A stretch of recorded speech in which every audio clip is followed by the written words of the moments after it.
TalkNet Studios World Headquarters in Spring, Texas. It's Barry on Deck, hosted by former ESPN Houston radio host and stand-up comedian Barry Laminack, starring Oliver the Cat.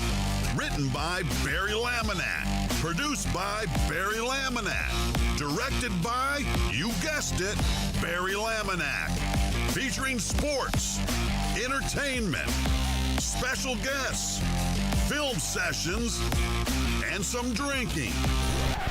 Okay, a lot of drinking.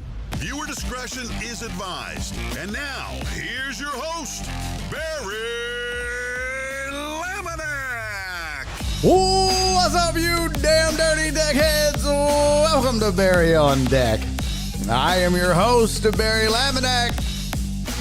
Thank you guys for being here. Today is Monday, March 10th, 2025. And this is episode number 912 of Barry on Deck. Welcome to the show. Welcome to the program. Hey, hello, hi, how are you? Good to see you. Thanks for being here. Happy to have you. Hope you had a good weekend. Hope things went well for you. Hope it was productive or relaxing or whatever you wanted to get done or didn't get done, or, you know, good golf, good tennis, or whatever makes you happy. Rest in peace to the one and only Marvin Zendler. Hope it was good for you. Mine was not bad. Semi-productive. I have a road story for you. I didn't even put that in the tweet. But I have a road story for you from home. Yes. I should have tweeted that. I'm going to do that, in fact. Because I know people are always like, oh, you have a road story. Oh, yeah. That's right. So let me do that. Let me do this. Oh, and I have a road story, but from home. Don't miss it. Okay. Yeah, so I was performing here at home, but some kind of craziness happened. It's not like major craziness, but, you know, I'll always share with you guys. So we'll get into that. Yeah, so, you know, it's good. Donna, oh, bless your heart. My sweet Donna. My goodness, love you to death. Glad you're okay. Man, that sucks. Hate it for you, but super glad you're okay. God,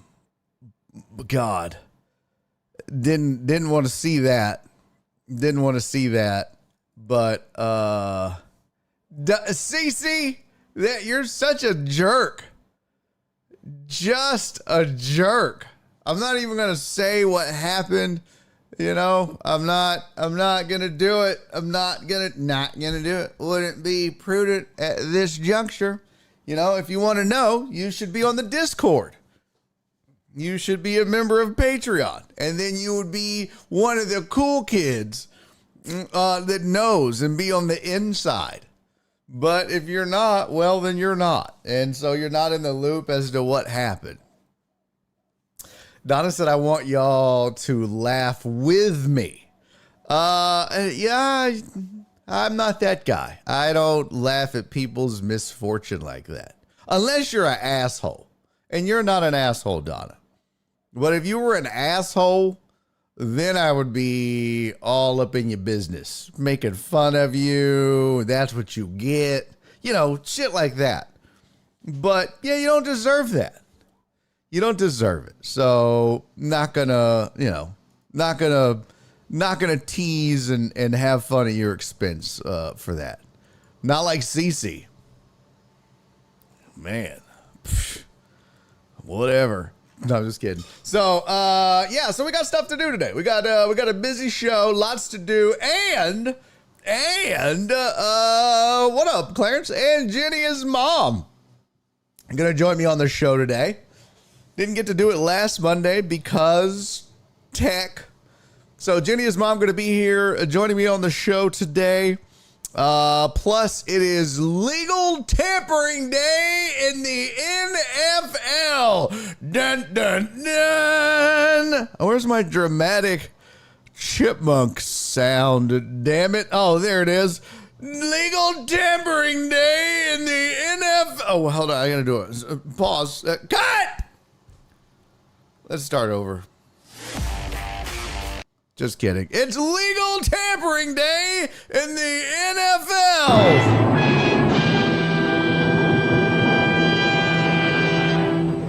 NFL. Okay. It really wasn't worth all that. It's the stupidest goddamn thing ever. It is. Don't get me started on it. When we get to it, I'll rant about it, as I do every year when this dumbass moment in sports comes up. It's the dumbest goddamn thing in sports. One of them, for sure. Ooh, I just touched myself. Not like that. There's a hole in my jeans. I felt it. Okay, my hands are cold. That was the point. I digress. So we're going to get to legal tampering in the NFL. JennyIsMom's going to join me. Got a couple of non-sportsy things I want to discuss, including something that just happened as I was going live.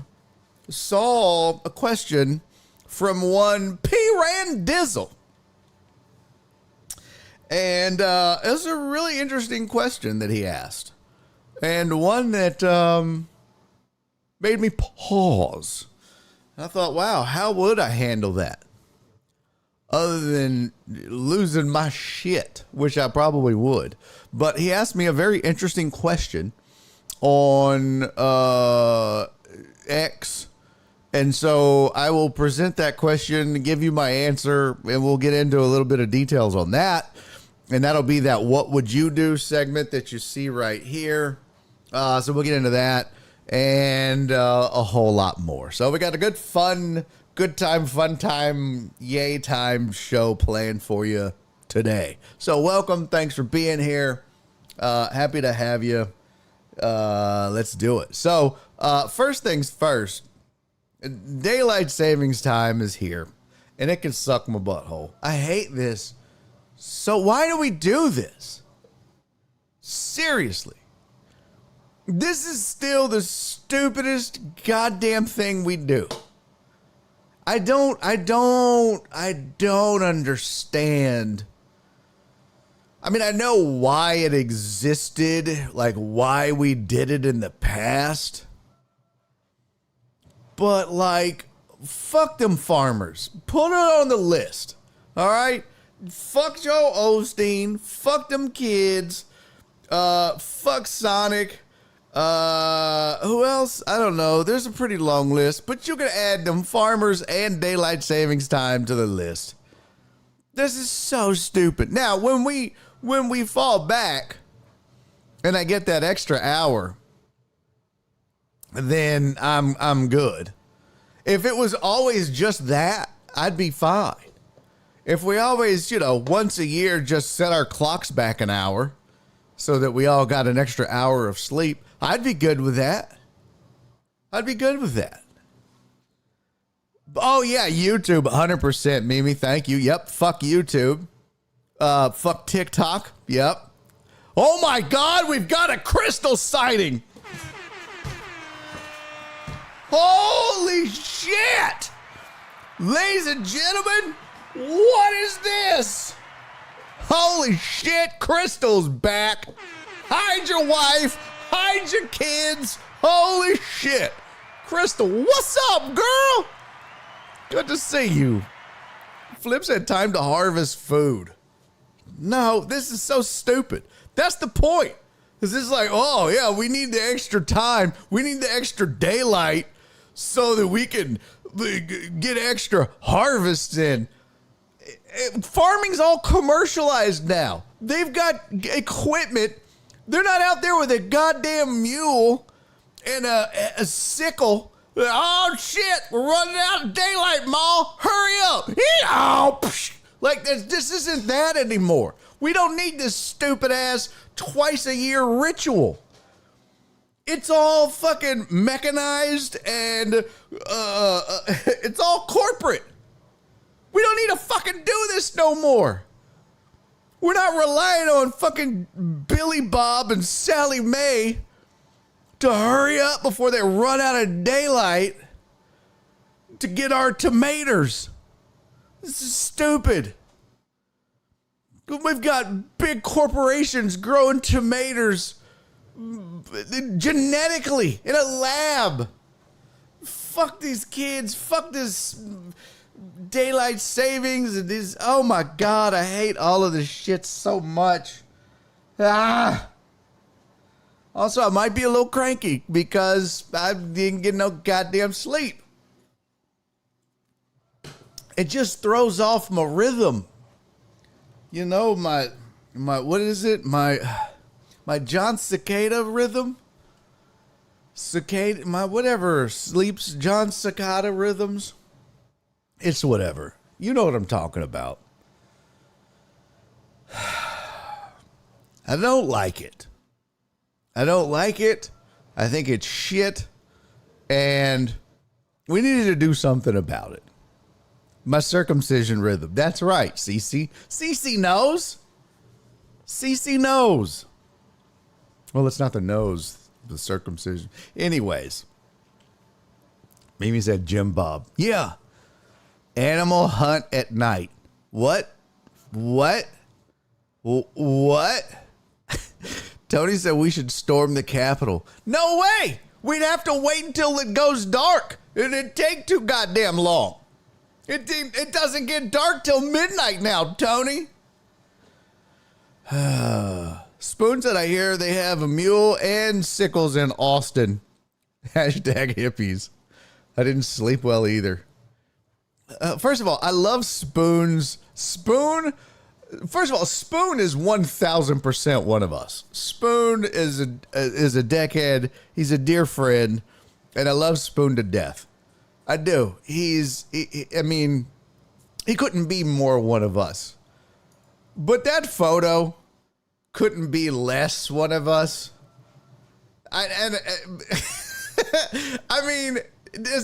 He could not look more put together. I mean, when you look at this photo in the chat with photos of other people in the chat, he's the only one that looks like he has his shit together. He's the only one that looks responsible. I mean, for fuck's sake, he's got an American flag. Every time I see Spoon pop up in the chat, I just hear Lee Greenwood in my headphones. Eric Resendez is back! Ladies and gentlemen, holy shit. I don't know what to do with myself. Crystal's here. Eric Resendez is back. I got an old-timey boner going right now. Jesus Christ. This is crazy. My stomach is growling. Oh, my God. Yeah, Spoon is... You look too respectable, Spoon. This is crazy. This is nuts. You got on a suit. I mean, look. You can see, like, Tony's photo. He doesn't even know where to look. He was like, hey, take a photo of me. Where's the camera? Click. What? It's like, it's crazy. You know? CC looks like one of the characters from, oh God. What's that video game? Oh fuck. It's like a shooter game out in space. Oh fuck. I forget that shooter game in space. I don't know. Flips at a porn store buying something. I don't know what that is. Like everybody's avatar got a little something weird going on in it. You know what I mean? I don't know what FJ, that's a little too close to the camera. FJ took a selfie with a goddamn telescope. I don't know what happened there. John Dorier, I don't know. That's his baby. I'm not going to talk shit about his kid. That might be him. That's his only good picture is of him as a baby. That's very possible. I've seen him in person, so that checks out. Look, this is Clarence. Clarence is catfishing everybody. He's like, hey, guys. Clarence went lip to eyebrow with his photo. He's like, nope, not getting me. Lip to eyebrow, bitches. AJB, let's see. You can't. I mean, I don't know. Maybe they could have got a little further back, Aaron. I mean, for fuck's sake, how many counties over were they when they took this photo? Aaron, Jesus Christ. Could they even see you? Aaron's like, no, back up. No, back up some more. No, back up. No, back up. Here, I'll call you. Keep backing up. Keep going. Yeah, no, keep backing up. Yeah, back up. Yeah, back up. I know it's getting dark on that side of the country, but yep, keep backing up. Okay, yeah, there. Mm-hmm. Oh, you hit the ocean? Okay, cool. Yeah, now take the photo. I don't know why I just started roasting everybody's photos. This is just, it happens. It happens.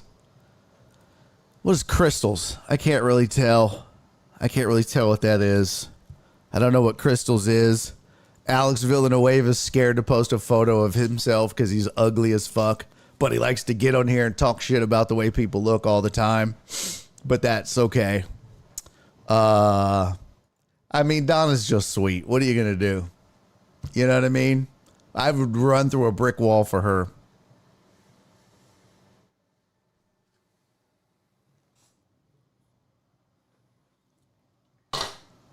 God damn it. I said I wouldn't do it. Fuck.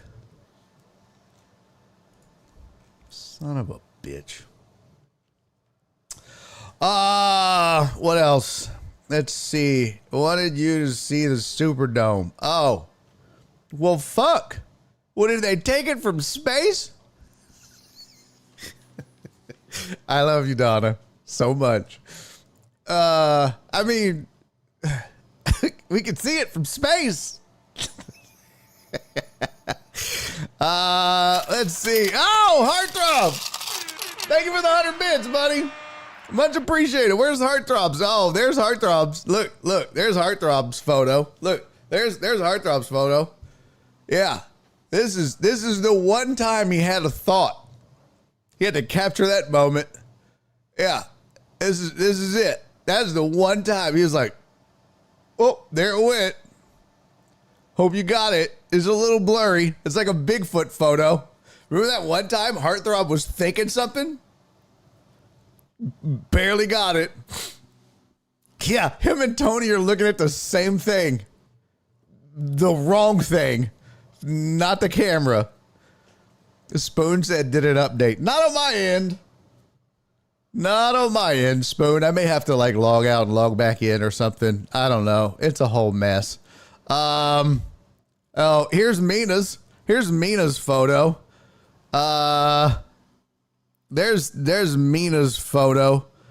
Oh, there's Eric Resendez's photo. There, let's see what Eric Resendez is. Eric looks like he's on vacation. Okay. That's not too bad. Let's see, where'd it go? There it is. Eric Resendez's photo. He looks like he's on vacation. Or they couldn't go on vacation, so they literally just took this in front of a photo of a place that they want to go on vacation. Mina's photo looks like, I can't really tell. Is that a dog behind you? Yeah, I can't tell. I think that's a dog. I don't. Anyways, yeah. Anyways, I think this is his date. Let's see. Total Dallas. This is fucking weird. That's when you know people are goofy. When they're like, okay, you know what? I'm going to post an avatar of me because the real me is too fucking goofy. So I'm going to post a caricature of me that looks like I was drawn at a carnival out in the fucking parking lot at Greens Point. Yeah, there's that. Keith, I like Keith's photo. Keith looks like he took his kid to storm the Capitol. He's like, no, wait in the car. I'll be right back. Wait in the car. I'll be right back. That's real mahogany. That is real mahogany from Pelosi's desk right there. That is real. But those are definitely those. At first I would be like, oh, those sunglasses are blue blockers, but no, those are definitely Storm the Capitol 5000s.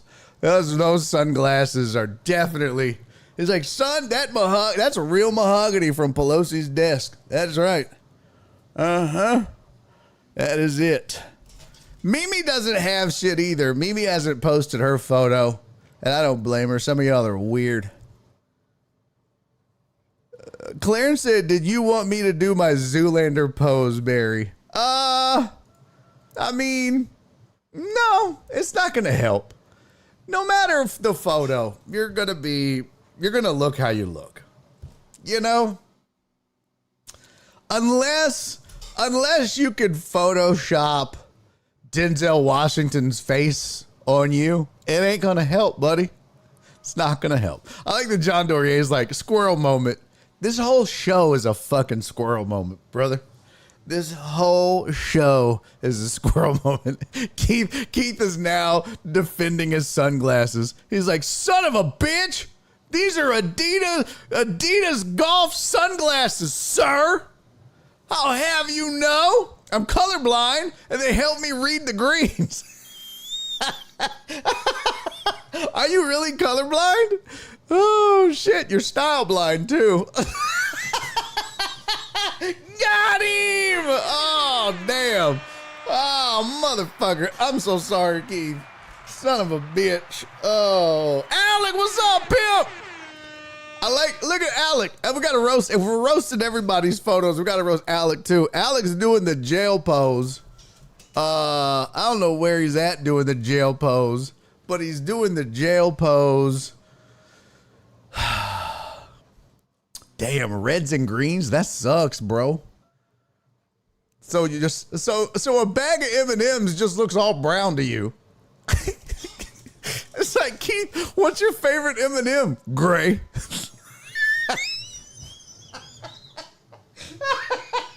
That's so fucked up. I'm sorry, Keith. Oh, that's so fucked up. Oh, I'm sorry. I'm a dick. I'm an asshole. I'm an asshole. Oh, I'm fucked up. Keith. They're like, Keith, man, you want some Skittles? Taste the rainbow. He's like, what are we talking about, bro? There's like, what are we talking about? Taste the rainbow. It's fucking one. It's one color in this bag. Oh, you on board? Oh, it's a floating jail cell. Oh, that's funny. Let's see. He couldn't read the greens. Oh my gosh. Wait, I played golf with Keith. Now I get it. He couldn't read the greens. Oh, that's so funny. Oh my God. That is hilarious. So what does it look like, Keith? If you can't see red and green, what does green look like? Is it just gray? Is it invisible? If you can't see it, what does it look like? Is it just like a flat? Is it two-dimensional? I need to know now. I need to fucking know. Now I've got to know. I've been corrected on my brown belt thinking it's black all this time. That's hilarious. Keith said all greens look the same. And you're racist. Okay. So all green looks brown? Is that what it is? Oh, it all blends in. Oh, so there's no like, so you can't see like the undulations and stuff. It's just all kind of flat. Got it. That's, man. Poor Keith. He got to put on his blue blockers just to enjoy a bag of M&Ms. That's fucking crazy, man.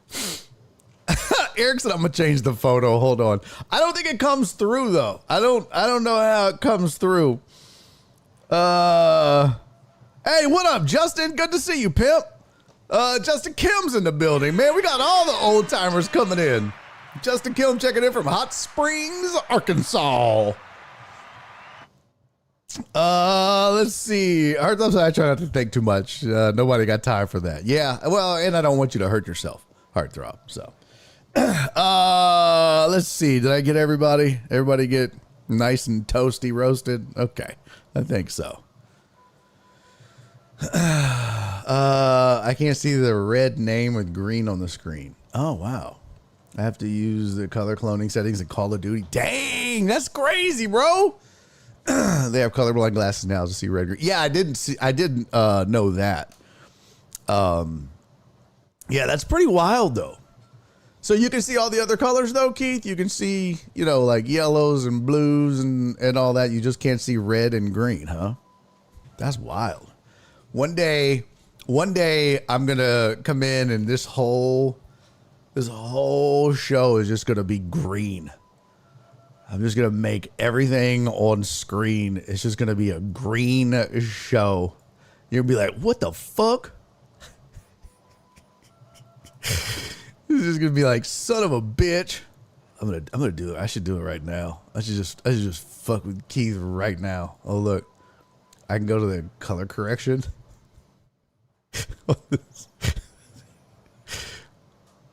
Let's see. Let's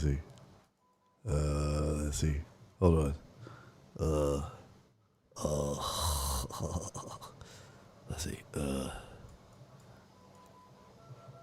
Oh, it's not gonna work. Son of a bitch. Oh, you dumbass jerks. Here we go. Wait a minute. Let's see.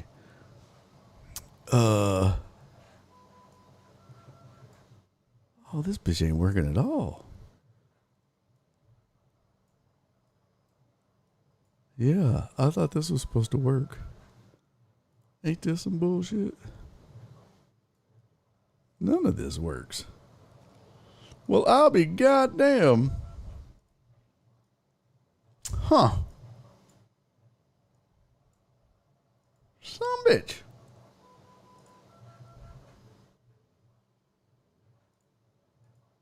Huh. Oh, I know why. Nope, not it either. Oh, okay.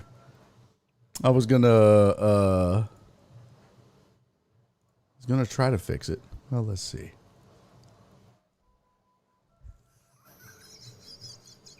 All right, now we can start the show. All right, so welcome to Barry on Deck, and yeah, let's get this show rolling, Keith. Let's do this, everybody. Okay, let's get this show popping. This is, oh boy, ugh. Poor Keith. Oh, poor Keith. All right, no, enough of that. I don't want to mess Keith up. He can't see shit. All right, let's get to. Actually, JennyIsMom's going to join me at 3:15. So, let me tell you my road story. Oh yeah, next Monday. Yo, what up, One Deep? That's a good point. What do you do at traffic lights? He just knows top, middle, bottom.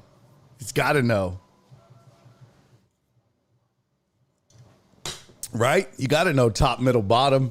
One's like brighter than the other, I guess. I don't know. That'd be all I could think of. Spoon said antifreeze berry. Oh yeah, I did look like antifreeze, right? But yeah, that would be a little scary.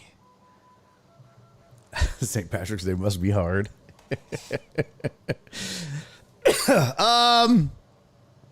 I know left, center, right, and yes, top, middle, bottom. Oh, see?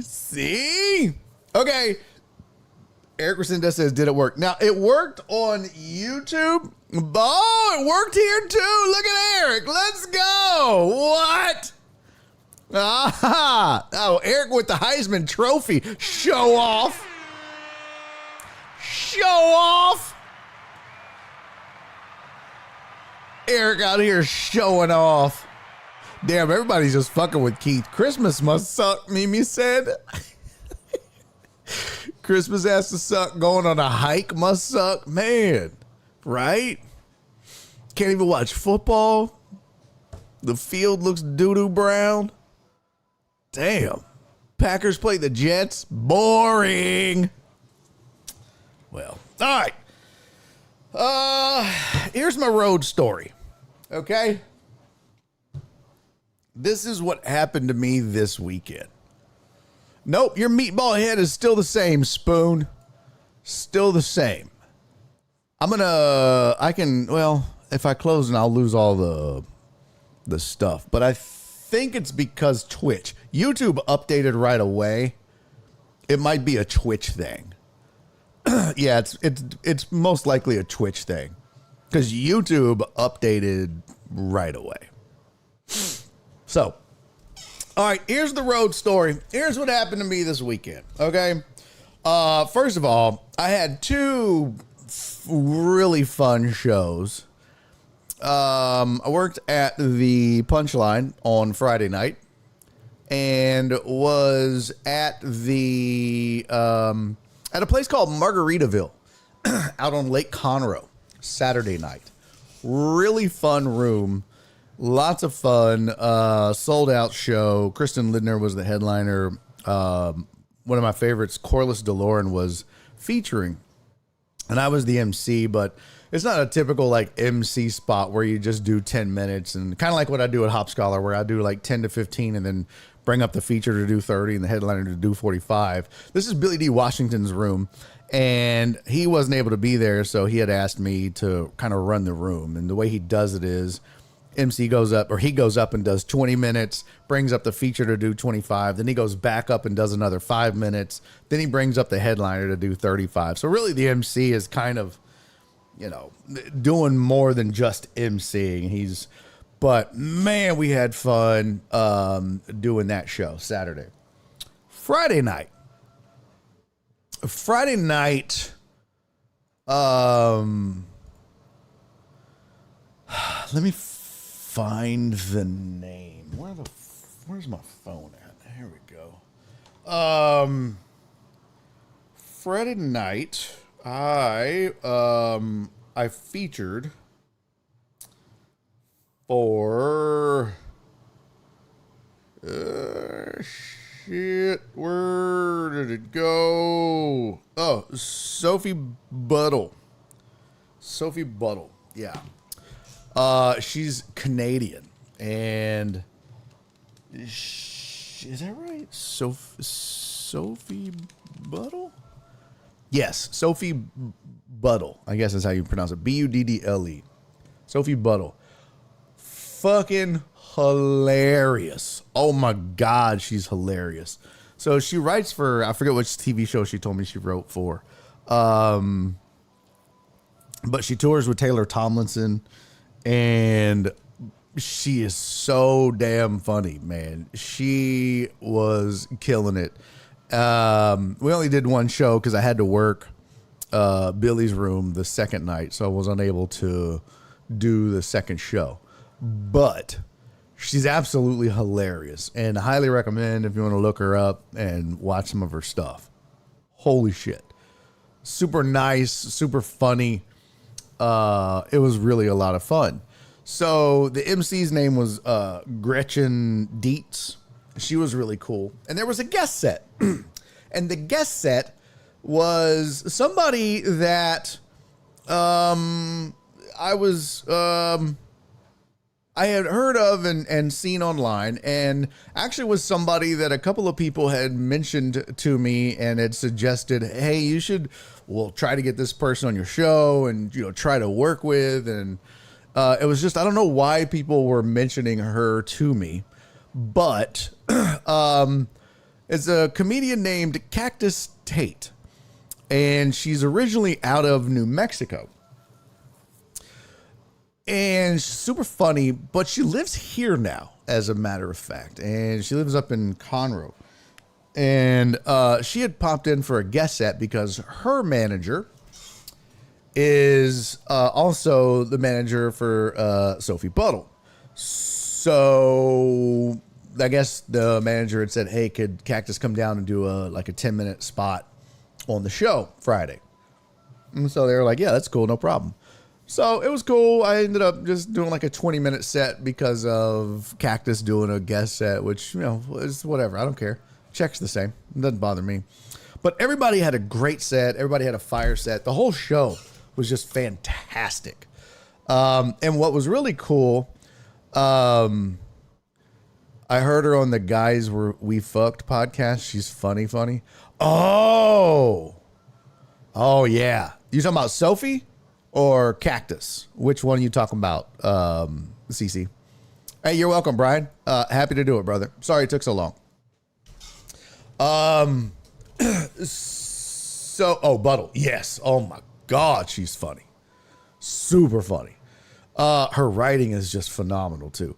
But so we all had, and what was really cool about it, and this was all weekend as a matter of fact. What was really cool is that both shows I did, I was the only guy on the show.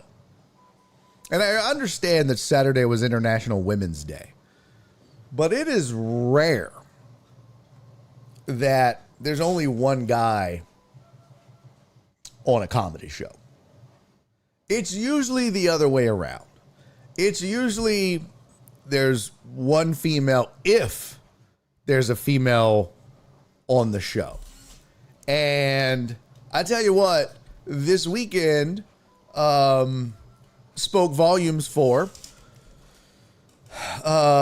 females in comedy and dispelling the notion that women aren't funny.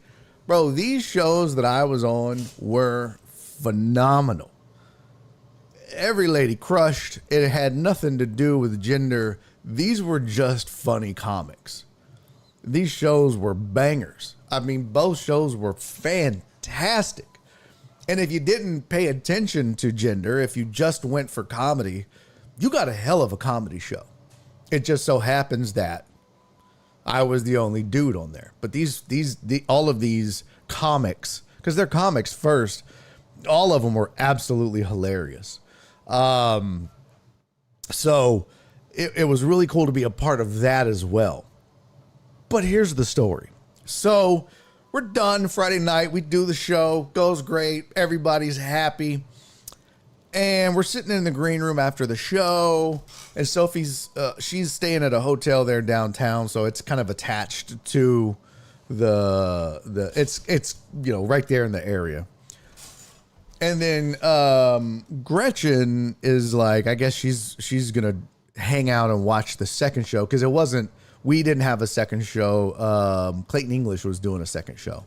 So Gretchen was like, I'm going to watch that. And I was like, well, I'm going to head out. And Cactus Tate was like, yeah, I think I'm going to head out too. I was like, okay, well, where are you parked? I'll walk you to your car. And she goes, no, it's no big deal. I'm just, I'm a few blocks down that way. And I was like, well, it's not a great area of town. There's a lot of homeless and it's kind of sketch. So I'll walk you to your car. And she was like, no, it's okay. And I'm looking that up, Nate, why you say that. And she was like, no, it's okay. And I was like, nah, I insist. Let me walk you to your car. She goes, no, it's really fine. And I was like, nah, I insist. I let me walk you to your car. Look, I was raised, I was raised this way. I just can't let you just walk to your car by yourself. I can't do that. I mean, that's not how my mama raised me. All right. I mean, you gotta understand. That's just something you're going to have to just let me do this just so I can make sure you get to your car safely. And she was like, it's fine. So, I mean, I'm being pretty insistent and now it kind of looks like I'm being creepy, but you guys know me. I just really want to make sure she gets to her car. Okay. So then Zach and the other manager come in and they're like, yeah, let Barry walk you. Like, he's cool. You're fine. You know, don't worry about it. So, um, so, oh,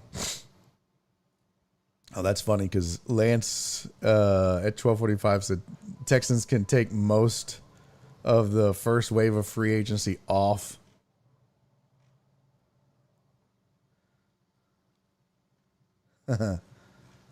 Well, let's see if Nate is full of shit. Let's see.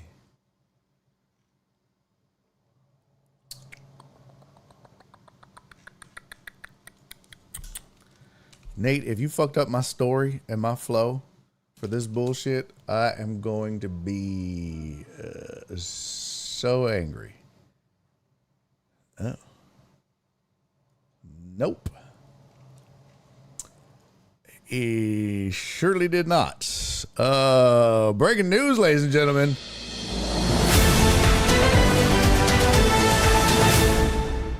Holy shit.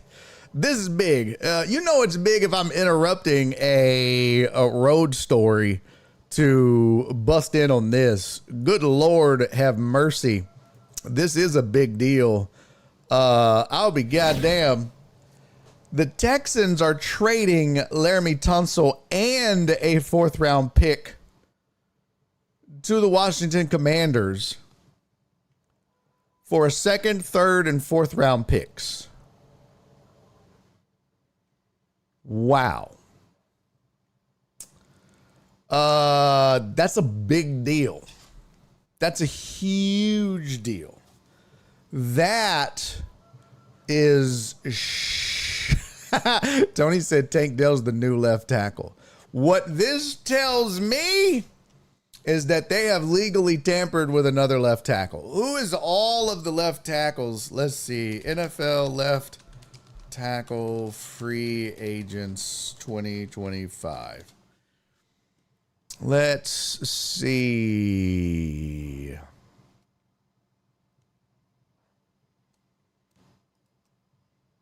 There's got to be something that they're eyeing, because there's just no way that they do this without a backup plan. Can't be. You just, this would be just, there's no way. I believe that they have a plan. There's got to be. There's got to be a plan. One, Laramie Tunsil was a damn good left tackle. However, he did have his flaws. One, the contract was crazy. Two, man, he was going to kill some drives. Was he good at, pass pro? Yes. Was he good at, was he great? He was definitely a top tier left tackle. And I don't want to suggest otherwise, but Texans fans that watched him know how frustrating it could be. And yeah, and Eric said, they put Titus Howard as his original position. Yep. And that's part of it. That's part of it. It could be Titus Howard moves to left tackle, or they could be making a run at a left tackle. Here is some free agents that you'll see. Let's see. This is NFL offensive tackles, free agents 2025. So Ronnie Stanley, Cam Robinson. Let's see. Tyron Smith. Alric Jackson. Dan Moore. Morgan Moses. Let's see. It's Jedrick. Jedrick Wills. Yeah, not a great list once you get past Well, probably 3. I mean, Ronnie Stanley, yes. Cam Robinson, sure. That's about it. Like you said, maybe, like Eric said, maybe Titus Howard moves to left tackle. Boy, bombshell. Here's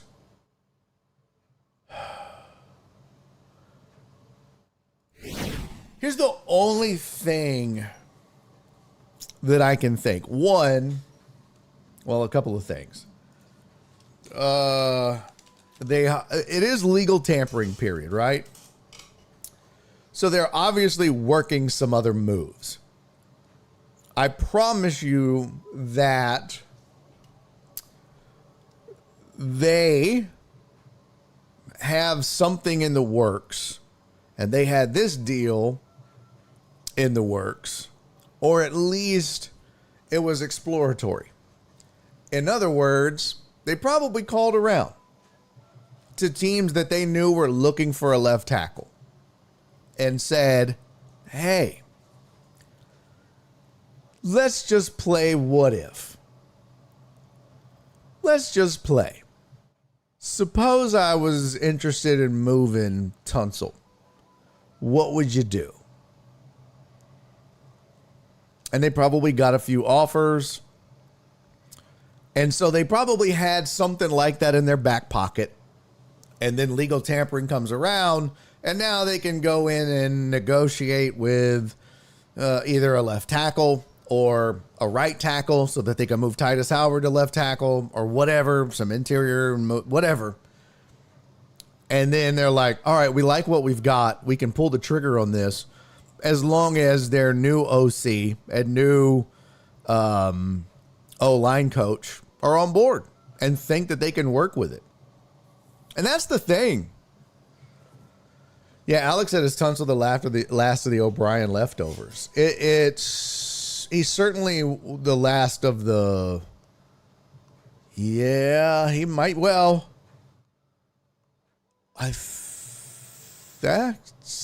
yeah, he might be. Yep, he might be. Trying to think now. Yeah. There might be 1 or 2 backups.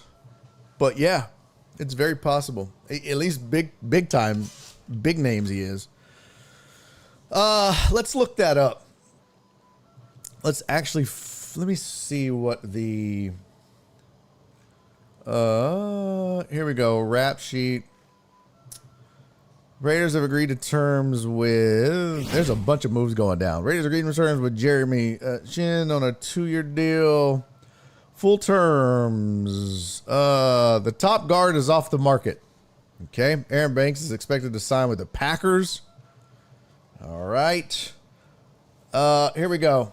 So, blockbuster trade. Texans are finalizing a trade of 5-time Pro Bowl left tackle Laramie Tunsil to the Commanders. Sources say huge addition for Washington as Houston gets a draft pick haul. Here we go. A 2nd rounder and a 4th rounder next year to the Texans, plus a 3rd rounder this year. Houston sends back a 4th rounder and Laramie Tunsil. So, if the 4th rounders cancel out, they got a 2nd and a 3rd for Laramie Tunsil. Yeah, what up, Justin? He has a flag waiting to happen. It's, you know what? And that's the thing. He was one of those superstars that was maddening but yet competent. You know who Laramie Tunsil was? I'll be honest with you. If I was going to compare him to anybody, Laramie Tunsil was James Harden. This is the best comparison I could give you. Except he's not. I mean, James Harden was a lot flashier. Laramie Tunsil was James Harden. right? All the star potential, all the star power, frustrating as shit, and gonna at the most critical times makes the boneheaded mistakes, and you're just like, what are you doing? What are you doing? Bro. And here's the other thing. And this is something that maybe, and I don't know this, but this is something that maybe will come out way later if it ever comes out. But this is something you might hear about. What we may learn later. Now, remember, Tunsil was not. They were. It's not that they were disgruntled with Tunsil or that he was disgruntled with the organization. But remember, he got a little pissed off with the fan base. But here's the thing. There were times when there was a lot of missed assignments on the left side of that line. A lot. And some of that very possibly could be, might be, and later, I think, could be attributed to Tunsil. And I think that's what we might find out. And that's part of what you may be seeing as a reason for this trade. Is that, yeah, he's good. He's big, and he's good, and he's durable. But he's prone to mistakes and penalties that kill drives. Boneheaded mistakes. And he misses assignments. And those are mistakes that you can't have. And maybe that's, and this is purely speculation, maybe that's part of what we find out later. Because remember, the Texans were one of the most penalized teams in the league last year. That was a huge problem for this team, as they would get, as much as they struggled to, keep CJ Stroud upright to begin with. Think about how many drives they would have that would stall out because of penalties. You can't have that, especially if you're not protecting your quarterback to begin with. And if your best offensive lineman is the one that's most guilty of it, how good are you really? How much of an asset are you really? If the guy's getting sacked 53 times anyways, how good is he? I mean, so I don't know. I'm not saying he's not good. Don't get me wrong. I don't want to sit here and tell you he's not. But we're going to look it up. We're certainly going to look it up. And we're going to find out, let's see. Tunsil. Oh, I'm looking up Spot Track right now. Come on. Laremy. Come on, Spot Track. You dirty bitch. NFL. I bet you they haven't even updated the Texans yet, have they? Because the trade's not, well, the trade might be official, actually. Let me open and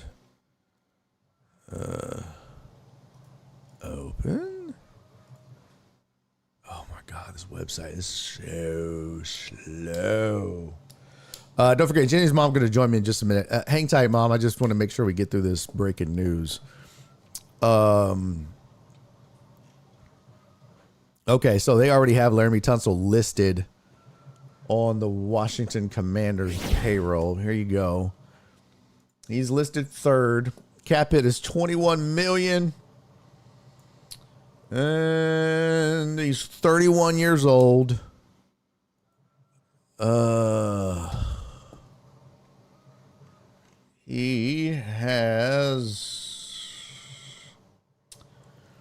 They've got a potential out after this season, but that would have hindered them how? Let's see. 3 years, 72 million, zero dead cap. 20 million base salary, and he'll be an unrestricted free agent in 2027. Okay. So yeah, if they cut him this year, actually the 2026 out, if they cut him, they'd save 21 million for the pre-release. Yeah, so 21 million is what they'd save in 2026 if they would have cut him. And they would have saved about 11 million this year, I guess, if they cut him. Let's see. Yeah, pre-release was 11 million. Pre-6-1 trade, 21 million. So, yep. So they saved 21 million by trading him pre-June. That's a lot. That's a whole lot. Here now is the Texans. 272. Let's go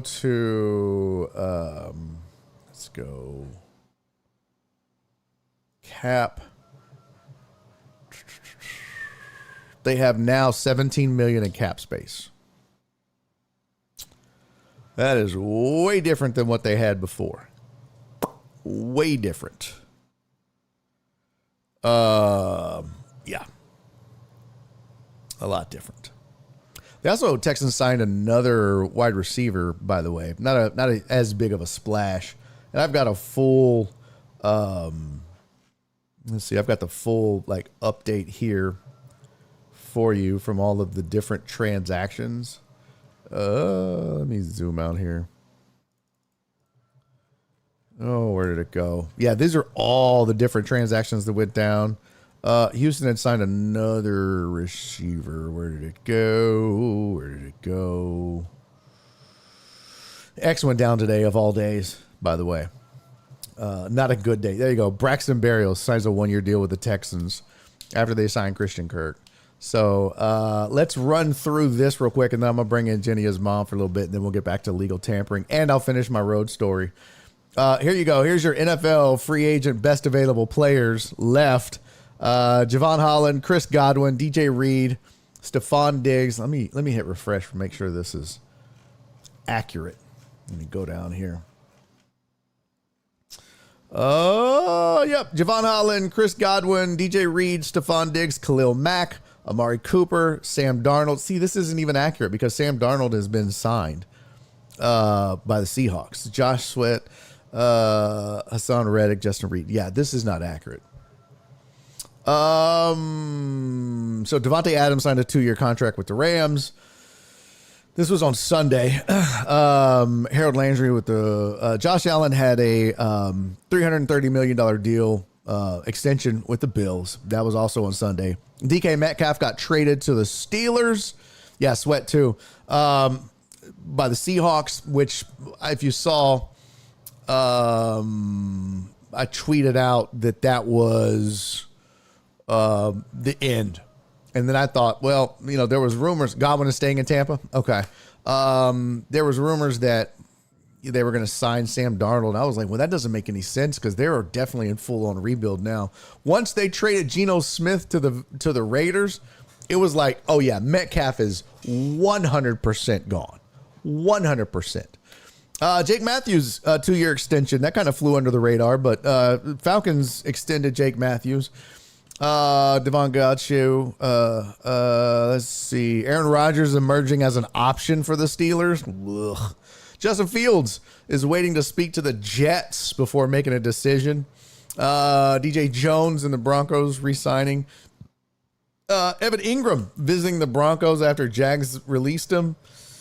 More news. Steelers, Giants, Vikings listed as Aaron Rodgers' landing spot. Bro. Please. I know, Spoon, we're going to get to it. I'm working backwards. Oh, my God. Please make this happen. The Aaron Rodgers cycle will be complete. Oh, God. Falcons to release Grady Jarrett. Panthers make J.C. Horn the highest paid DB in NFL history. That happened. Steelers play second round tender on Jaylen Warren, running back Jaylen Warren. Khalil Mack re-signed with the Chargers ahead of free agency. Ben Breeson re-signed with the Bucks. Braden Smith restructured his contract and will remain with the Colts. Evan Brown re-signed with the Cards on a 2-year deal. Jonathan Allen visiting the Vikings on Monday. X is down. Hassan Reddick agreed to a 1-year deal with the Bucks. And the Bucks are re-signing Chris Godwin to a 3-year deal. Chiefs are signing Jalen Moore to a 2-year deal. Bears make Drew Dahlman second highest paid center in the NFL. BJ Hill returns to the Bengals. There's Braxton Berrios. Javon Kinlaw gets a big money deal with Washington Commanders. No one cares. Former Cowboys cornerback Jordan Lewis signs with the Jags. Jimmy Garoppolo re-signed with the Rams. Yeah. Giants sign Adebo from the Saints. Titans agreed with tackle Dan Moore. Okay. Panthers working to finalize a deal with Milton Williams. Patriots, okay, no one cares. Texans sign Tremont Smith, making him the highest paid core special teamer. Whatever. Isaiah Rodgers joining the Vikings. DJ Reed signed with the Lions. Milton Williams signing with the Patriots. Panthers agreed a 3-year deal with Trevon Moehrig.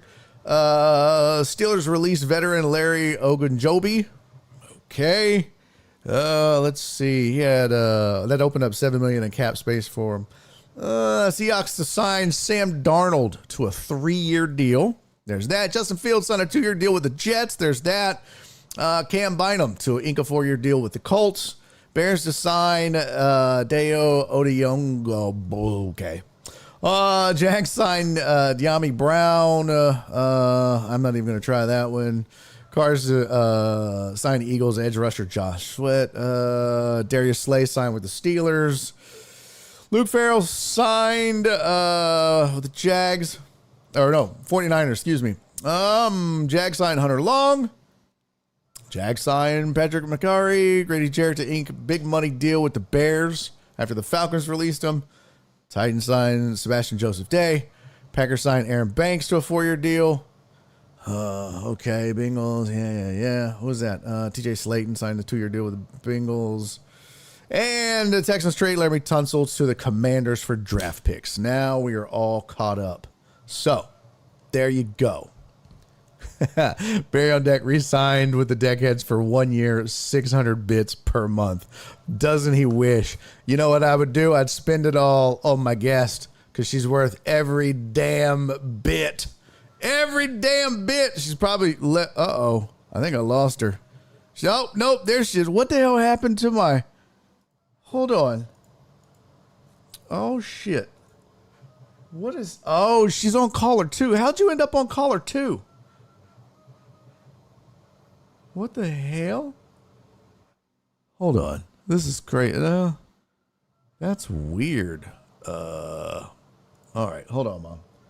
Let me fix this. Let me get this fixed real quick here. Apparently, my shit is all jacked up. Let's see here. All right. That looks like it's fixed.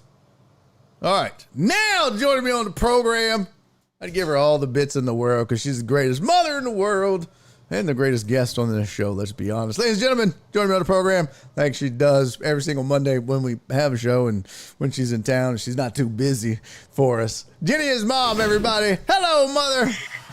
Hey, the reason I came in on that line is you sent me that not too long ago and told me to put that one in. So I did. Well, that was the backup. That's the backup. That's why. Yeah, you're supposed to use here I am in backup. Well, don't use this one. Use the old one. Going forward. The old one. Yeah, I guess that was the top one. Yeah. It's the top one. Okay. Yeah, this was just the backup line in case. I have 4 lines. I can have 4 people on at once. Oh, okay. Yeah, but I use caller 1 as the main. I'll do caller 1. Yes. So I was just getting into your story, and we got rudely interrupted by Tunsil, which he rudely interrupts a lot of things. Yes. Or did. Yes. Well, first of all, I was going to ask you, how you doing with this whole daylight savings bullshit. Oh man, I don't know why this year it just took me a while to get used to it. Plus, we had our grandbaby. We had Josh yesterday and last night. We didn't all sleep a lot, but Oh yeah. anyway. And daylight savings just always gets me. How about you? Is it like I totally even forgot. well, you're a night owl like me anyway. So Yeah, I stayed up, and then I'm over there.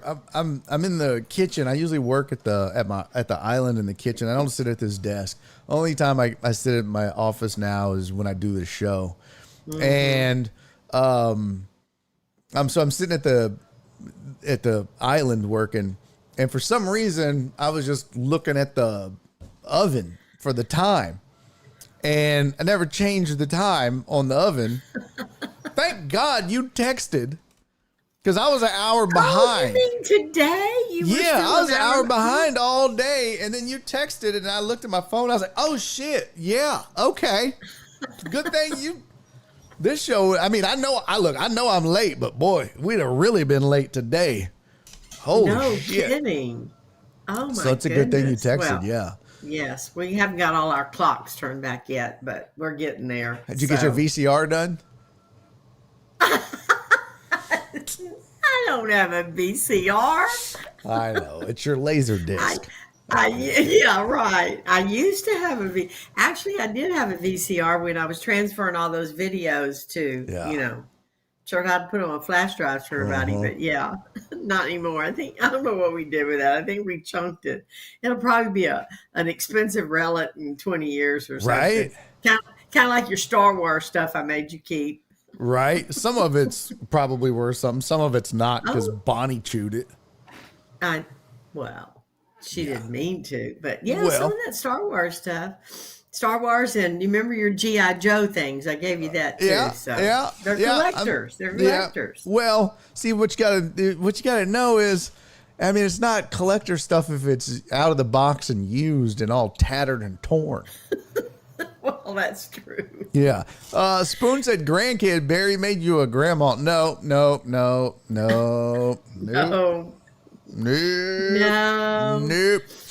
That would be the good kid. That would be my older sister, Angie. Yes, we have 15 grandkids altogether and 3 great grandkids. Yeah. Well, I wouldn't say great. They're pretty good. No, they're all so precious. They're all 15 months to 5 months, the great grandbabies are. So one of them ended up in the hospital yesterday, so that was kind of scary. Been a lot going on. That's crazy. Yeah.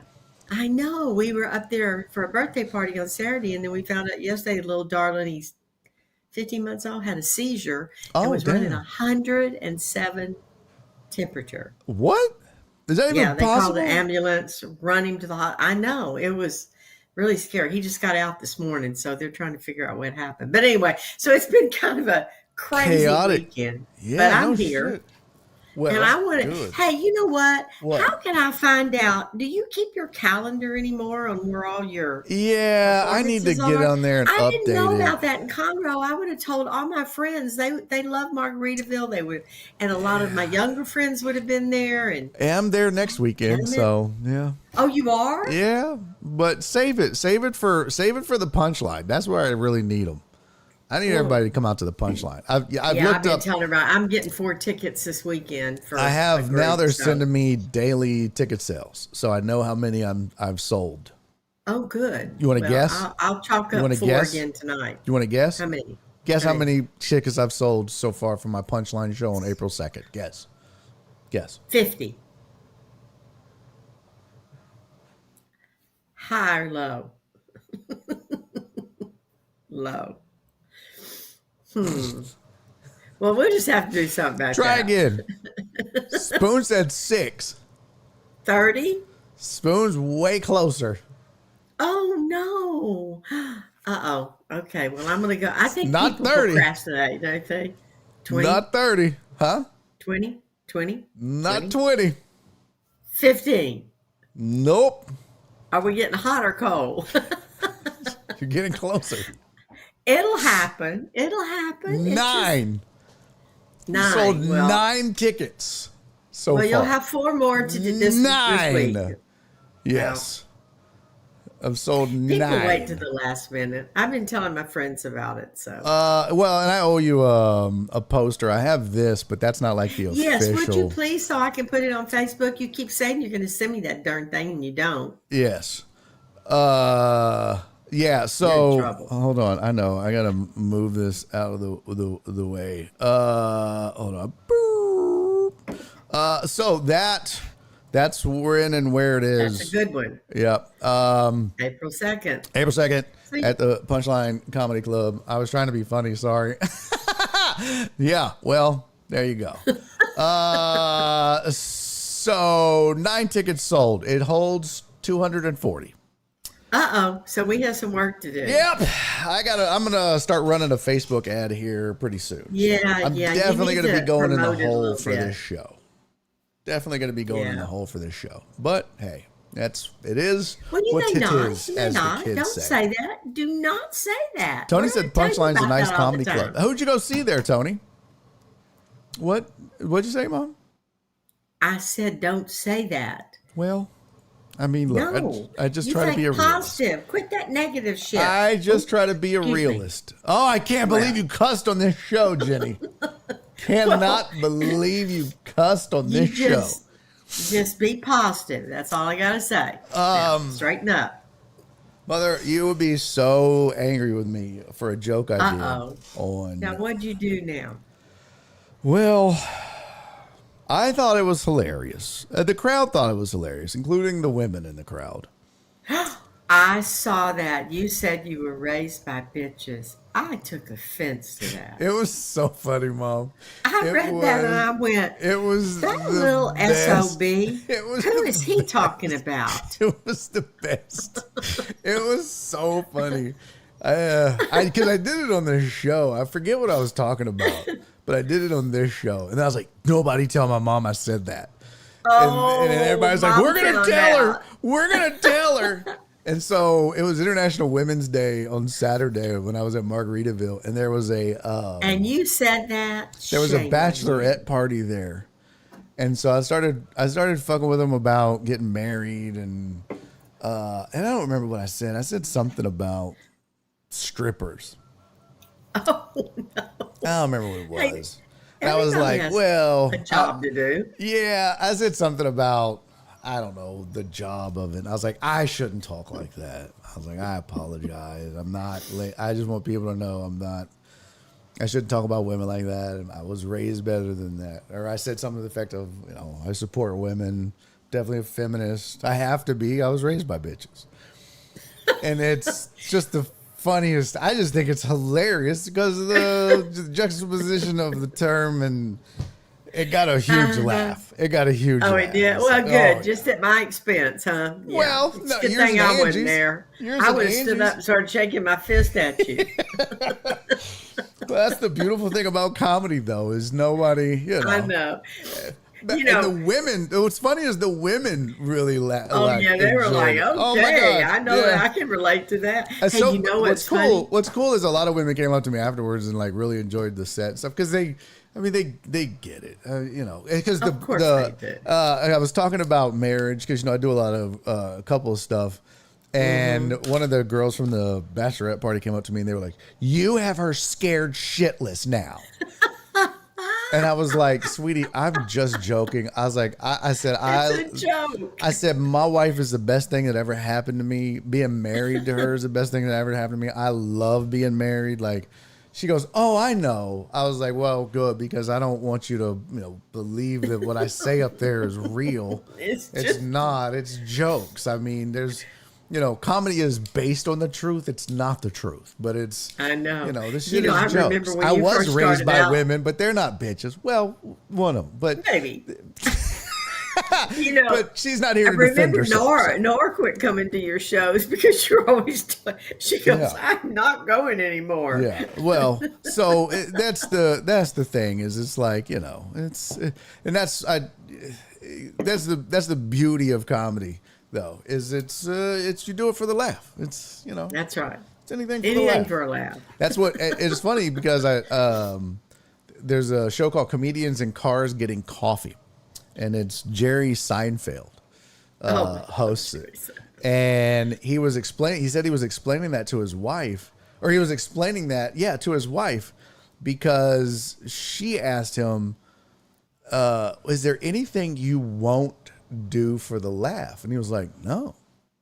He's like, that's not the whole point, is you got to get the laugh. That's the whole point. Like it's anything for the laugh. Like you've got to get the laugh. And it's like, you've been doing that since you were 5. So yeah, I mean, anything it's what for it a is. laugh. It's what it is. You got, I mean, obviously there's limits and stuff. So there's certain boundaries, but like, you have to understand there is. What the parameters you're playing within. What up, Walt? Good to see you, brother. Eric said the show is on a Wednesday. Yes, unfortunately, that's the only problem, is it's on a Wednesday, but it starts at 7:30, I believe. So we're out of there by 9. So yeah, you'll be home at a decent hour. That's what I've been telling everybody. Yeah, I'm even telling them I'll pick them up. We'll have you out of there at a decent hour. I mean, you'll be out by 9. It's downtown, so it's 30 minutes, 35 minutes for everybody. You should be home by no later than 9:45.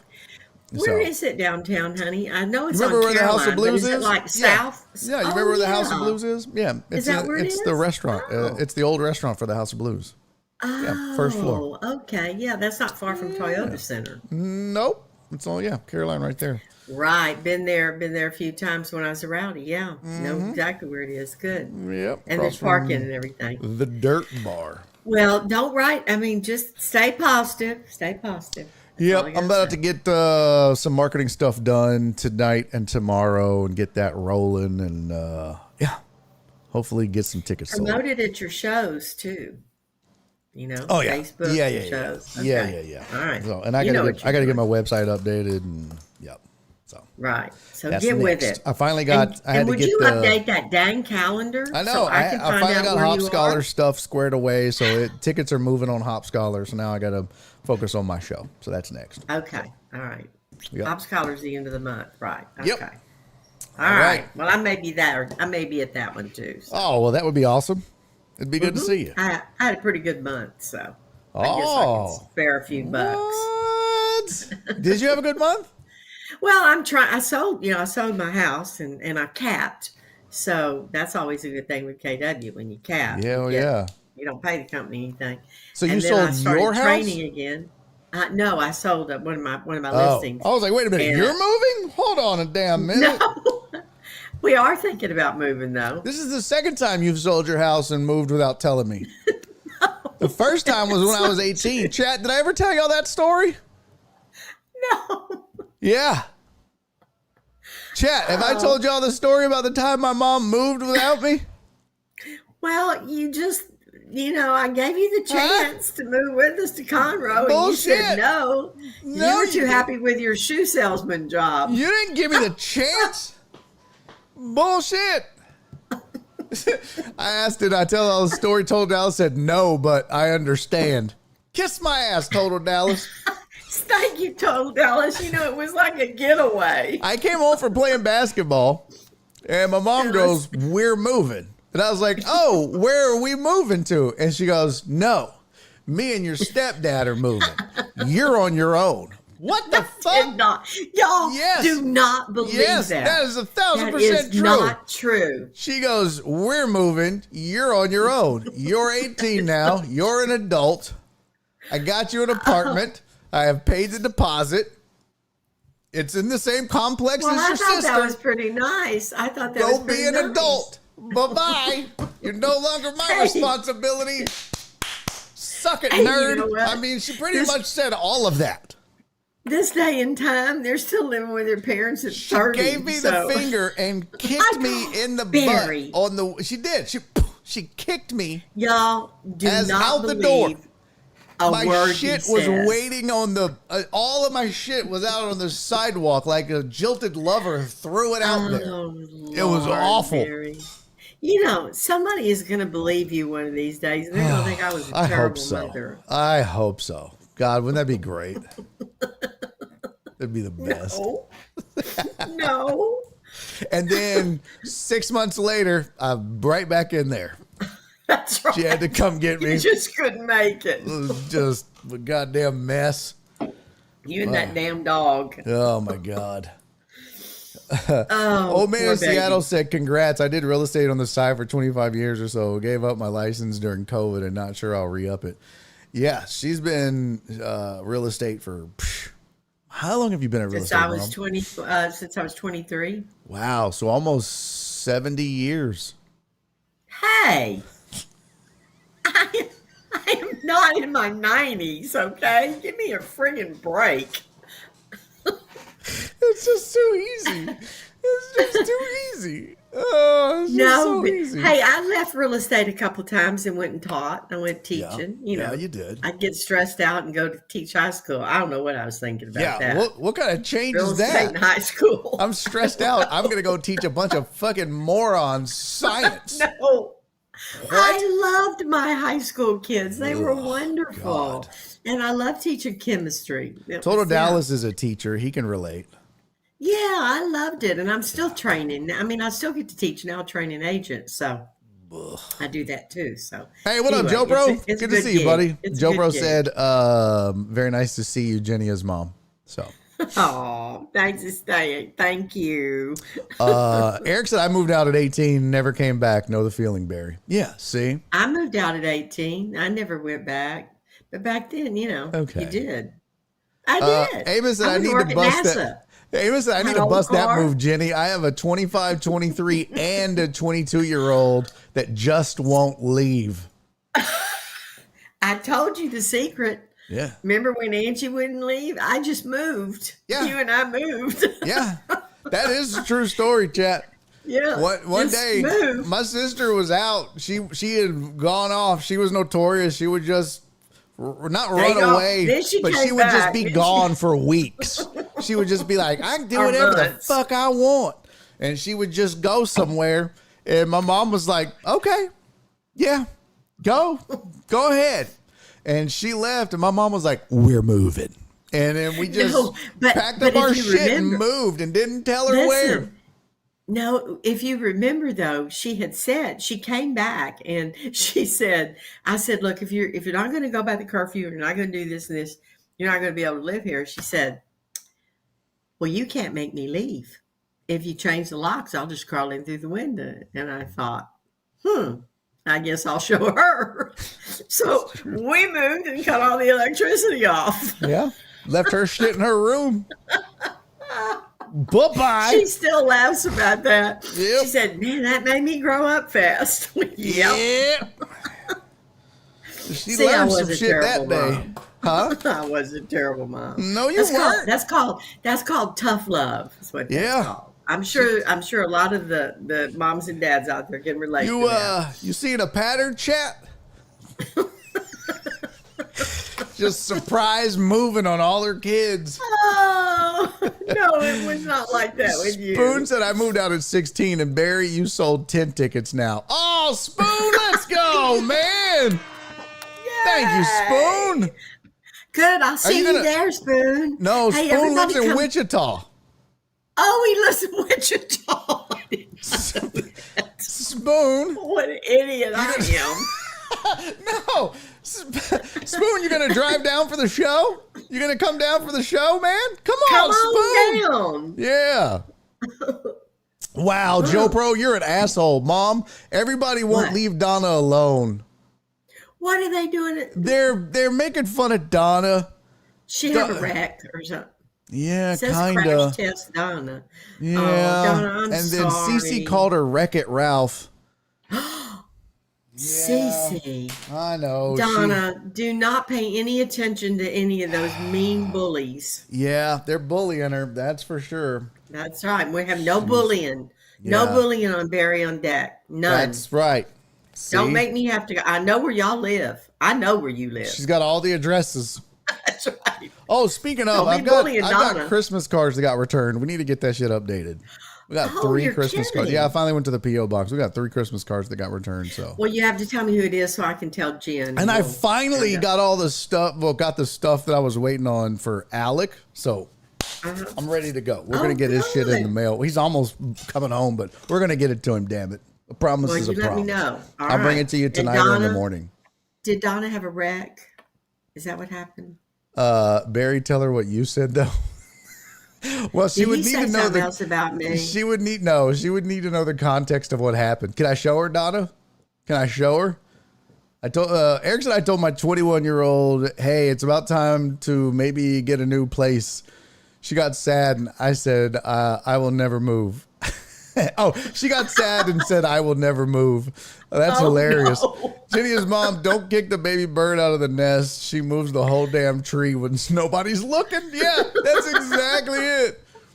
Okay, Donna said I could show you. I'm going to show you what happened. What happened? Well, give me a second here. Let me get over here. Poor Donna. Let me see this. Now you're making me feel bad, and I hadn't even seen it. Yeah, well, you should. Let's see here. There we go. This happened. This happened yesterday afternoon. Oh my goodness. Dadgummit. Let's see.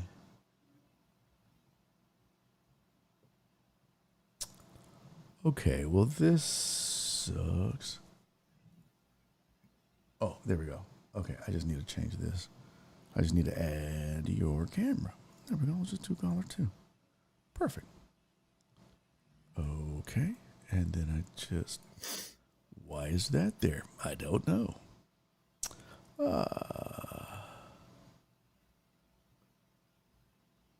What the shit is happening right now? Huh? Hush. Hush, woman. I'm playing the Jeopardy theme song. Thank you very much. I appreciate that. You know what would be great? Having a goddamn producer. That's what would be great. Having to do all this shit on the fly. All right, I'm just getting it fixed here. Just trying to get your name set right, Jenny. That's all right. We're all patient. Are we? Are we really? Yes. Doesn't sound too patient. You're over there playing the Jeopardy theme song. Okay. What, mother? Okay, fuck it. It doesn't matter. I don't need my name on here. This is what happened right here. Oh my goodness. Yeah, that right there. What happened? Yeah, she got the brake and the accelerator confused, apparently. Oh. Yep. So I've Cece done called that her. before. Yeah. Oh, you have? Yes. I mean, yes. Donna, I'm so sorry. Yeah. Oh See, my that's me gosh. too. I felt so bad for her. And then Cece, her bestest friend, called her Wreck-It I Ralph. know. Oh my gosh, Cece. Yeah. Wreck-It Ralph. Yeah. And that's why JoPro coming in. What does JoPro say to her? Good afternoon, crash test Donna. Oh my God, y'all are so mean. I know. Donna, Isn't I that would mean? not say anything mean like that. See, But did you have insurance? I wouldn't say anything mean like that either. I wouldn't either. Did Because I she told have this insurance? chat I would run through a wall for her. Oh God, Barry. Okay, you know what? This Barry, is bullshit. straight up. You're mean. I what? Donna, do not listen to any of them. Yes, Mimi. I made sure she was okay. I told her I was like, Okay, and she she's has good insurance. I hope, and they cover it. I hope so. Yeah, she has insurance. She said. Because you got to pay to fix the brick and all that stuff too. Yes. She said the accelerator and the brake are not the same. That's correct. Yeah. I can relate to that. Yep. Yeah. Let's see what else. Donna was doing donuts in the parking lot. No, she wasn't. Told her Dallas, stop spreading rumors. See, this is how rumors get started. Yeah, exactly. All right, listen, Mom. Before I let you go, Yes. Oh, well, shit. I was gonna ask you a question, but Ask me. Oh, I forgot now. You want to move home? The answer is no. What? All right. You know what? That's enough out of you. All right. I love you, Mom. Okay. I love you too. Bye, everybody. You're the best. See you next week. Jenny is Mom. She joins me every Monday, everybody. Best mom in the whole wide world right there. Mom, love you. Love you too, honey. Bye. Bye. All right, y'all. That is Jenny is Mom. Joins me every Monday. I forgot the hell I was going to ask her. But we'll do it next week if I can remember. Hey, what's up, Captain Pope? Thank you for the 100 bits, man. Much appreciated. Captain Pope said Commanders getting Tunsil and Debo. Texans O-line can't get any worse, I guess. Commanders sexy team to come out of the NFC. Good QB on a rookie deal. Yes, Eric said, did you ever get your mom the Tank Dell shirt? Yes, I got her the jersey. I sure did. Tiger Stripe said, that not good. My mom car, years old, the gas pedal stuck. And she ran into my dad. Damn. Yeah, that sucks, Tiger Stripe. So we were talking about this before Jenny as Mom joined. My instinct, Captain Pope, tells me that there's more to it, right? I mean, legal tampering started today. A move like this, Eric Resendez had a good point. Maybe this means Titus Howard moves to his natural position of left tackle. But my instinct tells me that they either have or are working on a deal that either with a free agent or a trade or something, or they feel like they can address it in the draft. I don't know. But I'll reiterate what I said earlier. This had to be buy-in from a lot of folks. And Howard, though still skilled, he had his shortcomings. He was getting older. His contract had 2 years left on it this coming year and next year. And it was the second or third highest contract on the team. So, yeah, it was a bit of a shock. What sucks is they certainly didn't get what they paid for him, but that's not going to happen. You're definitely not going to get what you paid for Laramie Tunsil because of all the years of service you got out of him, right? They got a 4th round pick, but they sent a 4th round pick. So essentially what they got for Laramie Tunsil was a 2nd and a 3rd. Not a bad haul, honestly. Not a bad haul. Dude had 2 years left. So you were going to have to make a decision, right? And I just saw, this is something to think about. I just read an article. What was the dude's name? I just read an article from The Athletic that was talking about this,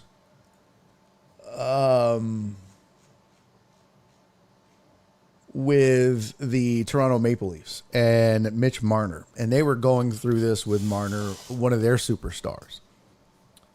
And Marner had a no-trade clause that kicked in June, I believe it was. I'd have to go back and look.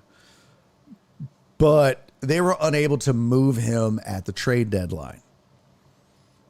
And their thought process was, well, we'll try to work a trade, but he can deny it. And he did. And so now they're stuck with him until the end of the season, at which point he becomes a free agent. And I think in hindsight, this article talked about it, in hindsight, ideally Toronto would have probably traded him about 2 years ago at the deadline. He would have had 2 years left. He would have still had a ton of value. Yeah, they would have missed out on the 2 years, but they wouldn't be in the position they're in now, and they would have gotten a lot for him. And I think that's maybe part of what you're seeing with the Texans is that they realize, man, in a year and a half to 2 years, we're going to maybe have to overpay for Laramie Tunsil. And we don't want to do that. And if we go another year, his value is not going up. It's probably going down. And if we don't get out from under him now, if we try to trade him this time next year, we're not getting a second and a third. We're maybe getting a third and a fourth. Maybe. So maybe we get out while they're getting us good. Because the second round pick in the NFL is pretty damn good. You got a second and a third. And you still have the opportunity to sign a guard, you know, and like Eric said, you move Titus Howard over to the left side and maybe you sign a left tackle. I don't know. I'd have to go out and see what free agents are still remaining according to Spot Track. But there's room to maneuver is the point. I don't see any other updates on USA Today, but that doesn't mean nothing has changed. So, but they just haven't made an update yet. Let me go check Ian Rappaport. Malcolm Kuntz is headed back to the Raiders. Patriots are signing Cardinals defensive tackle Tonga. Packers are signing Nate Hobbs. Bucks Robert Hainsey has agreed to terms with the Jags. Okay. Jets agreed to terms with Brandon Stevens. Dante Jackson and the Chargers have agreed on a 2-year deal. From free agent frenzy, a blockbuster trade as Laramie Tunsil has the Commanders. That was his. Indeed. Panthers agreed to terms with the Vikings edge rusher Patrick Jones II. Okay, let's see. Raiders agreed to terms with safety Jeremy Chin. Full terms. Oh, that was the trade. Okay, so we're kind of caught up with Ian Rappaport as we speak. Okay. Hey, what up, Cisco? How you doing, buddy? So that's kind of my overall thoughts on the Laramie Tunsil deal. The sky is not falling. The one thing I will say about this team, they have, since Bill O'Brien has left, Jack Easterby has left, and since D'Amico Ryans has gotten here, and he has been in lockstep with the McNair, Hannah and Cal, and with Nick Caserio, this team has had a plan. This team has not just been like Bill O'Brien was. Bill O'Brien was shooting from the hip. The Laramie Tunsil deal was an awful deal. The DeAndre Hopkins trade was an awful deal. He was just doing shit with no plan. Nick Caserio, you feel like, has a plan. And I feel like this is part of the plan. At least they're looking forward. Does it work? Who knows? But I feel like they at least have some sort of plan or strategy at least. And in this case, maybe that strategy, like I mentioned with Mitch Marner and the Toronto Maple Leafs, maybe that strategy is, well, it's kind of like the Kyle Tucker deal. Think of it that way. It's either lose him in free agency or lose value in him next season or get out while the getting's good. What's up, Awake Reaper? Good to see you, man. Awake Reaper said, I just saw something about Tunsil getting traded. Is this real? It is 100% real. It is 100% real. I heard they want toughness in that O-line. Tunsil didn't fit. That's just hearsay, but I believe that the O-line needs more dog in them. Well, and look, like I mentioned earlier, one of the things that you might be that to think about here. One of the things to think about is, when we've talked about the cap, Awake Reaver just mentioned definitely a money move. We've talked about the cap. We've talked about his mistakes, right? We've talked about his drive-killing penalties. The Texans being one of the most penalized teams in football, and that's stalling out drives. And I talked about a little bit about, hey, look, it could be that maybe some of the issues they had last year were his fault. We're not privy to that necessarily, but it's possible that that comes out later. It's possible that a lot of those missed assignments on the left side were his fault. It's very possible. I mean, Kenyon Green was the scapegoat, to be sure. But it's very possible that Tunsil had a role in that. But he's just so good that you don't and you can't, and the money that he's making, but it's possible he's a part of it. So, we'll see. And that may never come to fruition, and that may just be not true. And that's just pure speculation on my part. But, I mean, you recall last year he was bitching about the fans complaining about his penalties, and I just don't know that, he was the right guy or had the right, maybe attitude for what they were doing going forward. He had a bit of a diva in him. I would agree with the chat. He had a bit of a diva in him. And I don't think there was room for that on this team. I don't believe that. So, Joe Pro and Total Dallas. Thank you for the 101 bits, Total Dallas. Total Dallas said Bears have fixed their O-line in one offseason. Cap space. Joe Pro said, thank you for the 303 bits, Joe Pro. Joe Pro said we all agree that legal tampering is a dumbass term. 100%. It is the stupidest term. Legal tampering is almost as dumb as daylight savings.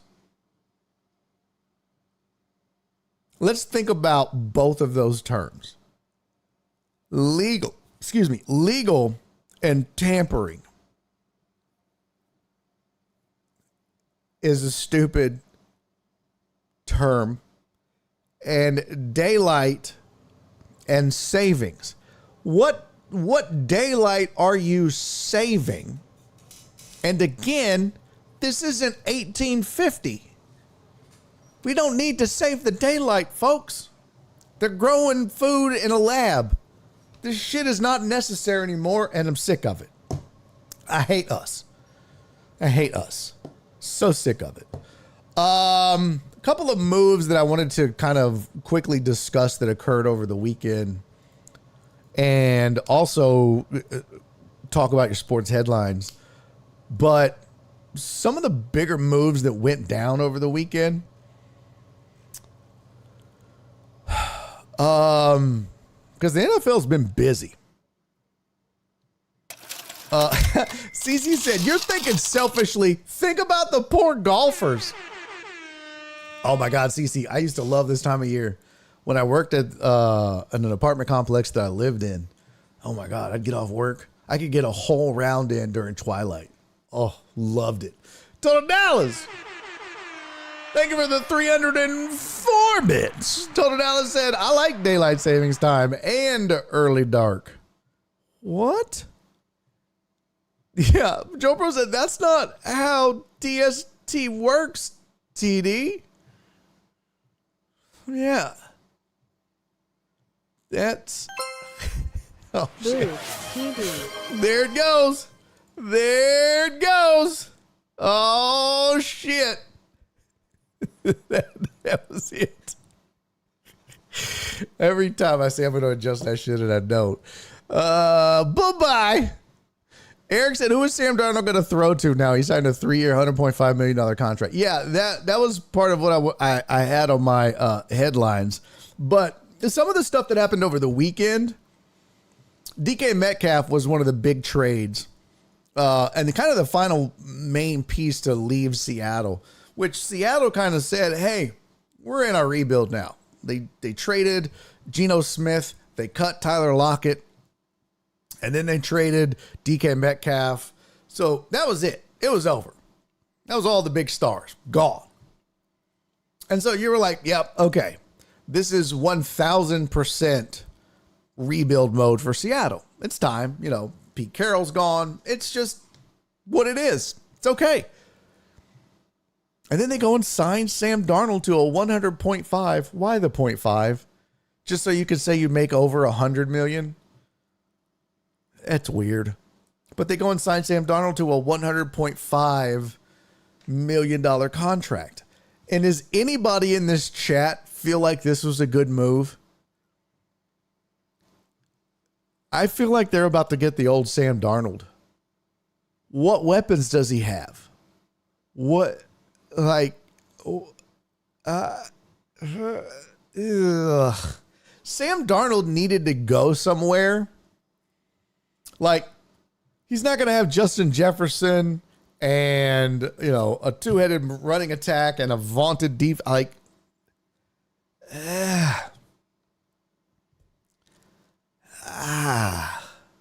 damn. That's a lot of money tied up in him for, I mean, whew. I didn't quite understand the move. And I thought part of the rebuild would have been, okay, look, we get it. Oh no, we suck too, right? So you go out, you trade all these guys away, you get a draft pick haul, and then you go out and you get a scrap heap guy. But Sam Darnold wouldn't be considered a scrap heap guy at this point, right? This is when you go out and you get, and I don't even want to say Aaron Rodgers is a scrap heap guy, but he kind of is now. But he's not going to go to Seattle.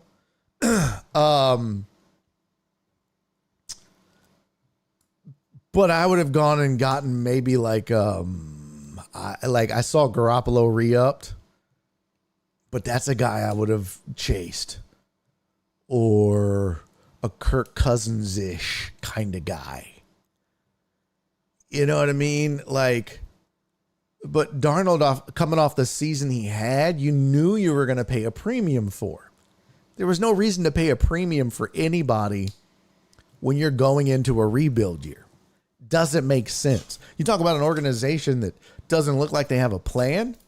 And oh, by the way, good luck, because Kevin O'Connell's not there to help Sam Darnold be the Sam Darnold 2.0. So, yeah. Deal God, I think Russ or Daniel Jones. Again, yeah, well, Russ ain't going back to Seattle, I'll tell you that. But Daniel Jones would have been a good one. Those kind of guys. Yeah, Behan said Kirk. Yeah. Those kind of guys. You could get on the cheap. I mean, you pick one of the, although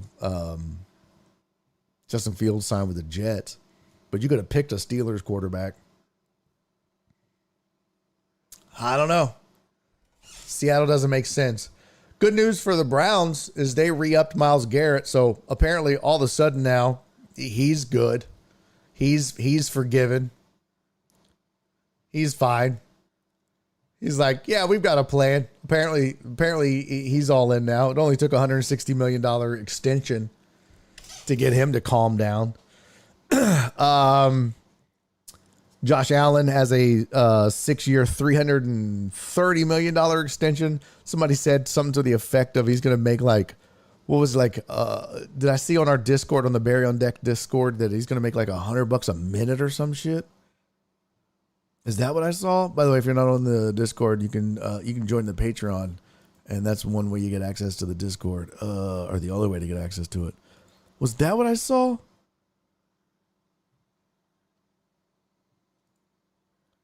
$100. Josh Allen will make $100 per minute for the next 6 years after signing a $330 million extension.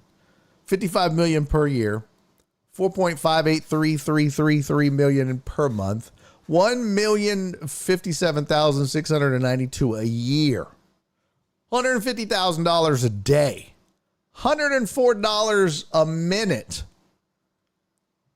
$1.74 per second that he plays. That's crazy. Total Dallas posted that on the Discord. That's crazy. And yeah, the Jets signed Justin Fields to a 2-year, $40 million contract. Oh, Jets. That's so Jets. Jets gonna Jets. Yeah, Eric said the Commanders and Bears have an A+ O-line now. Yeah, they do. B. Hansen, Max Crosby's making $2 million a game. I still don't get it. I still don't get the Max Crosby deal. People are like gushing over Max Crosby. I don't get it, but okay. Okay. Joe Bro said Darnold deal sounds like paying full price for used tires to put on a truck without a transmission. Oh, that's a great analogy. Great analogy. CC said, lurk at the gym on the set of Landman. Hashtag Midland. Oh, yeah, fancy pants. You go, girl. Joe Bro said the mathematician that posted that is sitting in the corner thinking about what he did.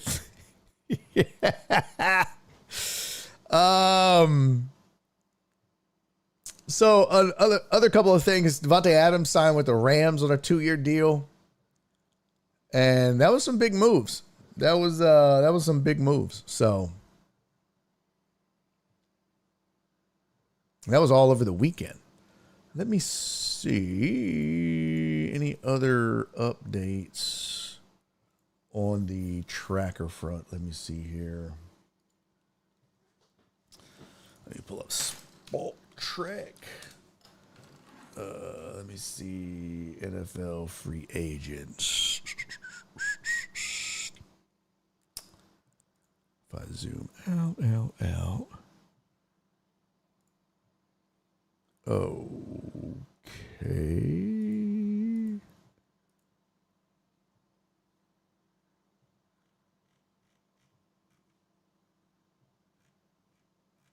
Yeah, these all say, let's see. Available. 2025 available. Stephon Diggs, Joey Bosa, Keenan Allen, Amari Cooper, Von Miller. So there's still some. Here we go. Let's see. Here's some names that are available. Diggs, Bosa, Allen, Cooper, Miller, Brandon Cooks, Deontay Johnson, Cam Robinson still available. Jermont Jones, Brandon Scherf, Tyler Lockett still out there. Evan Ingram, Matt Judon, Travarius Ward, Joseph Noteboom, DeMarcus Lawrence, Preston Smith, DeAndre Hopkins. So there's some names still out there. Jeff Okuda. Trey Lance, huh? Ha! Okay, surprised the Jets didn't do that. Khalil Mack, 1 year, $18 million, re-signed with the Chargers. DA went to the wrong team in LA. We talked about that. That was on this list over here. Oh, here we go. We've got some movement on the update. Let's see. Oh, I got that. I got Sweat, Darius Slay, Luke Farrell, Hunter Long. Where is it? Oh, no. I guess no updates. Larry Tunsil was the last one. Okay. And Ian Rappaport, Bobby Brown, 3-year deal. Panthers aren't done adding Rams free agent defensive tackle Bobby Brown. Okay. And then, Malcolm Kuntz was the other one. All right, so still busy. There's a couple of big names that will be officially out tomorrow. Yeah, that's true. There will be some more. But here is, like I said, this is what's left. So, if your team is looking for somebody, You can just go to Spot Track, pull up free agents, and then, like Texans obviously need a tackle. Well, there's all your tackles. Cam Robinson, Joseph Noteboom, Tyron Smith, Jedrick Wills, Trenton Brown, George Fant. And they just get, worse and worse as you go down. So there you go. Cam Robinson's only 29. Boy, that'd be a good get. That would be a good get. Good get. You get a couple years younger, but it would cost you. But man, you go sign Cam Robinson, get a couple years younger. Oh, that's funny. Total Dallas said the Seahawks replaced black Geno Smith with white Geno Smith. That is funny, Total Dallas. Well done. Okay. I'm going to finish my story that I started before I was so rudely interrupted with that breaking news, because that was crazy. Crazy news. So here's my road story. All right, so I caught you up. I did the show with these girls all weekend. Fantastically funny chicks. So I'm in the green room, and I say to Cactus Tate, who she was funny, and she's, like I said, she's from here now. She lives here. She was originally from New Mexico, but she lives here now. She lives up in north of me here. So she says she's parked a few blocks away. And I was like, well, look, let me walk you to your car. I don't want you to get, mugged or anything like that. She's like, no, I'm fine. I'm like, listen, I insist. I don't want anything to happen. I would feel awful if something happened to you. She goes, no, it's okay. And I'm like, listen, this is not how I was raised. My mama raised me better than this. I need to walk you to your car. She's like, no, it's not a big deal. I'm like, nope, it is.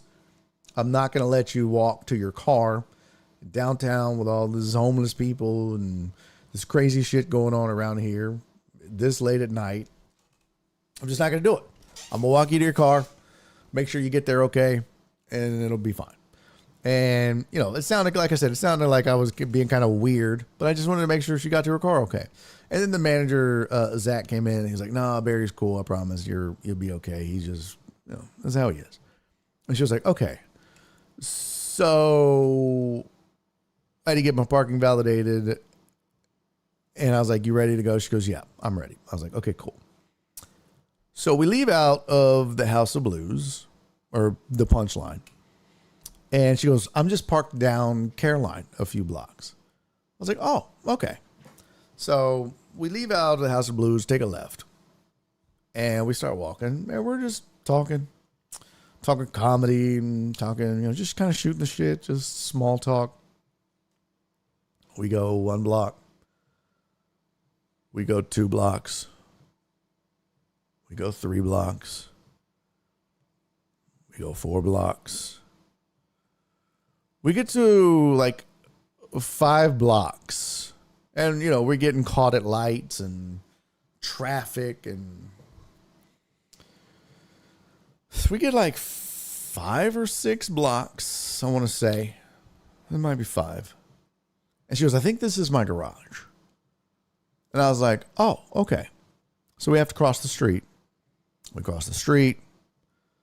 I was like, we can't figure out how to get into the garage. I'm like, well, do you have your ticket? And she goes, no. I was like, oh, okay. So she goes, I left it in the car. I was like, okay, no problem. So we just kind of sneak around the gate. We walk in.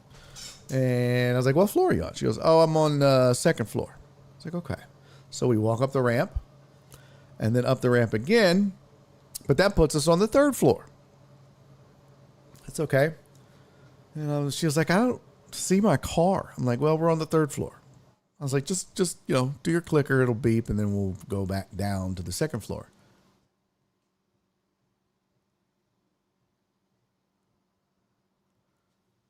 We don't hear her car. We don't hear her car. So we walk back down to the 2nd floor, look around, no car.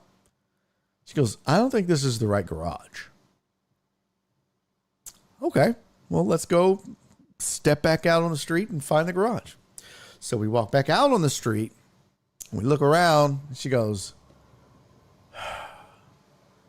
I don't know. I thought this was it, but maybe not. I don't know. I was like, well, I would ask you what it says on your ticket, but you left that in the car. She goes, yeah. I was like, well, there's a garage across the street. Do you want to walk over to that one? She goes, yeah. So we walk another block and we go into that garage and we walk, same thing, walk up the ramp, third floor, have to walk back to the second floor. Clickety, clickety, clickety, fucking nothing. Okay. So it's not this garage and it's not that garage. And she was like, I thought it was Caroline and Rusk. I was like, well, it's not these two garages. She goes, I don't know. So we walk back out. We're standing on Caroline. I was like, do you have an iPhone? She goes, yeah. And I was like, well, why don't you use the where'd I park thing? She goes, oh my God, you're so smart. I was like, yeah. Old man's got it. And she pulls it up and she goes, oh, it's not even close to here. Okay. So it says we've got to go down like 4 blocks back towards the club, take a right, go down 2 blocks, take another right, and then it's right there. Oh, okay. Well, let's go. So off we go. We go down 4 blocks. We're now just like a block or 2 from the club. We take a right. We go down 2 blocks. We take a right. We go down, actually, we go down 2 more blocks.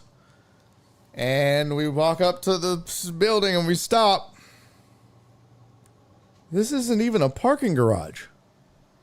Well, what the fuck is going on right now? How do you park in a building that's not a parking garage?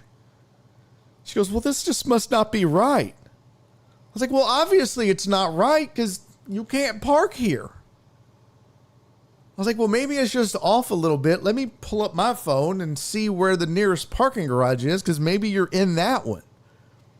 And so I'm like, well, there's a parking garage on the other side of that block. Let's go back to that block. And Dallas Hater 69, she must be a Cowboys fan.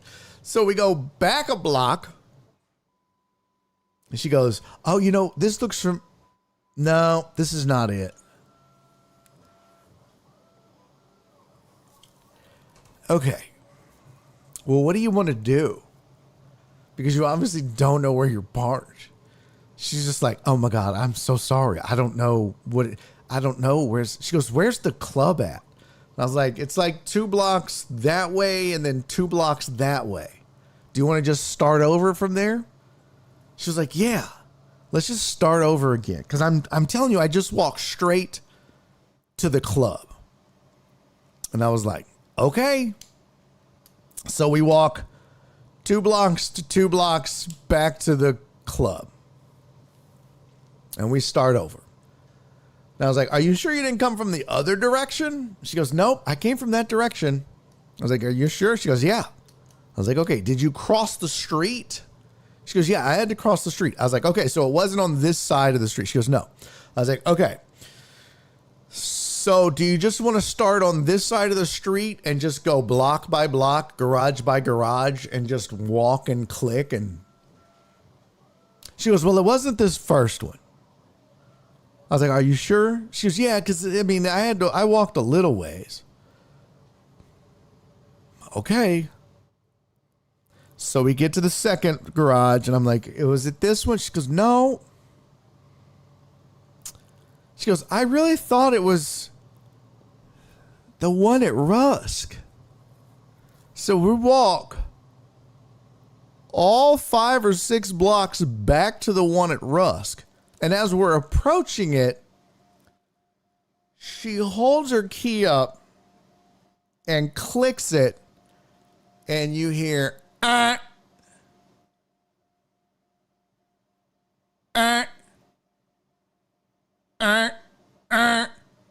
she goes, that's my car. That's my car. Weren't we just at this fucking garage? She goes, oh yeah, but we were on the other side.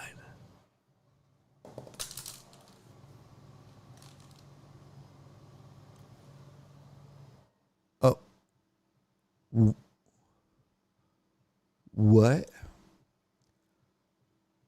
Oh. Well, so we walk into the fucking garage, up to the third floor, down to the second floor. There's her fucking car.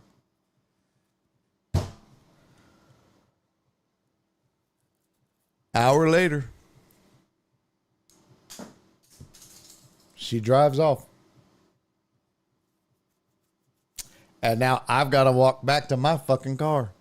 Because she was like, do you want to ride? I said, no, goddamn, I don't want to ride. No. I was like, you were so goddamn concerned about me fucking kidnapping you or doing some awful shit back at the green room. Now you wanted me to get in the car with you? Are you fucking crazy? Now you... No. Don't let me get in the car with you. Go home. Because if I get in the car with you, I'm liable to say some shit I'll regret. Go home. Fuck. Ooh, I was hot. I was angry. I walked. I don't know how many steps I got in, but god damn, I was pissed. Dubs, well, you got your steps in. Boy, I don't give a fuck about them steps. I was pissed. How the fuck how? What? And the whole time she's like, I'm sorry. I'm so sorry. I'm so sorry. I'm sorry. I was like, look, you're going to have to stop apologizing because it's not really helping at this point. It's really not helping. It's just making me angrier at this point. I didn't say that out loud, but that's what I was thinking. It's just making me madder at this point.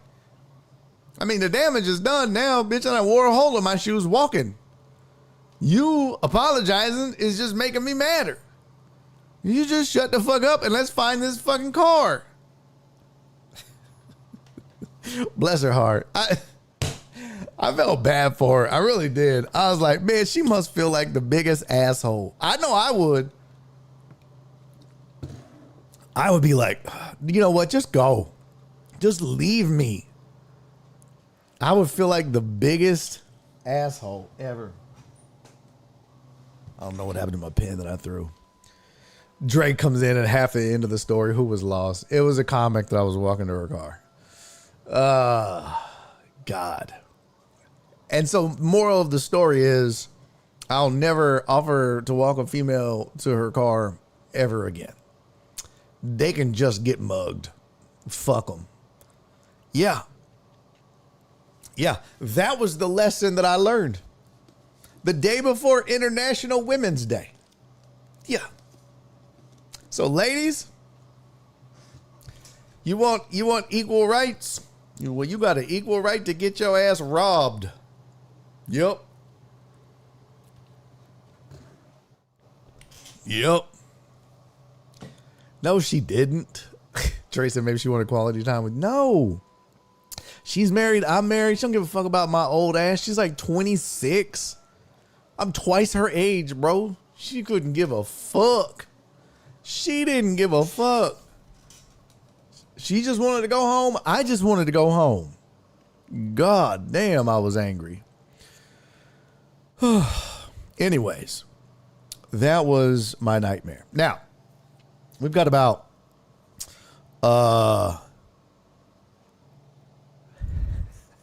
Walter, after the first garage or two, I would have heard my mom calling me. Oh, that's so funny. Cece said, Donna, you hearing this? What? What? Can you blame a fella? Cece, can you blame a fella? What was I to do? What? So I'm scorned.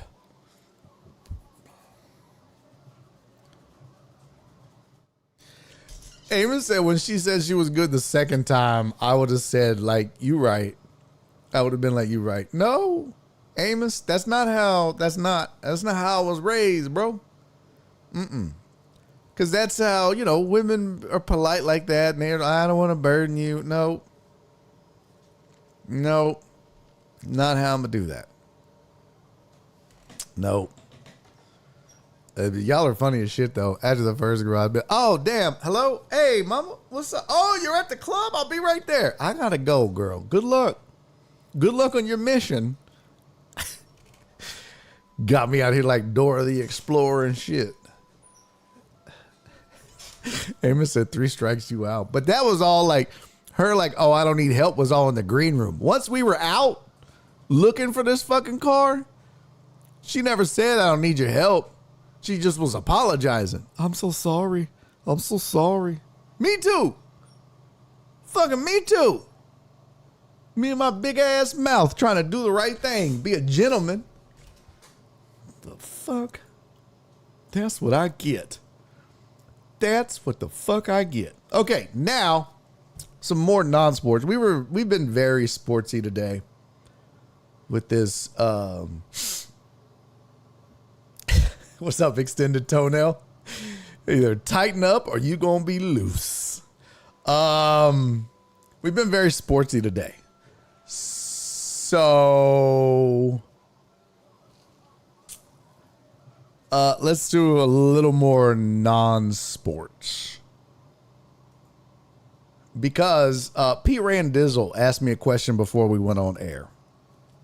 And he goes, oh, excuse me. He used to ask me this all the time when we did radio. Because I would always talk about tipping and stuff. And so I want to answer this. I believe I can help you guys in your social situations. As you know, ask me anything about anything. It's a thing we do on this show. I'm the smartest person I know. So I can answer any question about anything. Doesn't matter. String theory. By the way, what's up, Mines? Good to see you, brother. I was talking about your Toronto Maple Leafs earlier. Yes, I know. I did some Maple Leafs talk. Get it. Didn't really talk about your Raptors. Nothing to discuss. Nope. But did talk about the Maple Leafs briefly. But here was the conundrum that P. Randizzle faced in his life.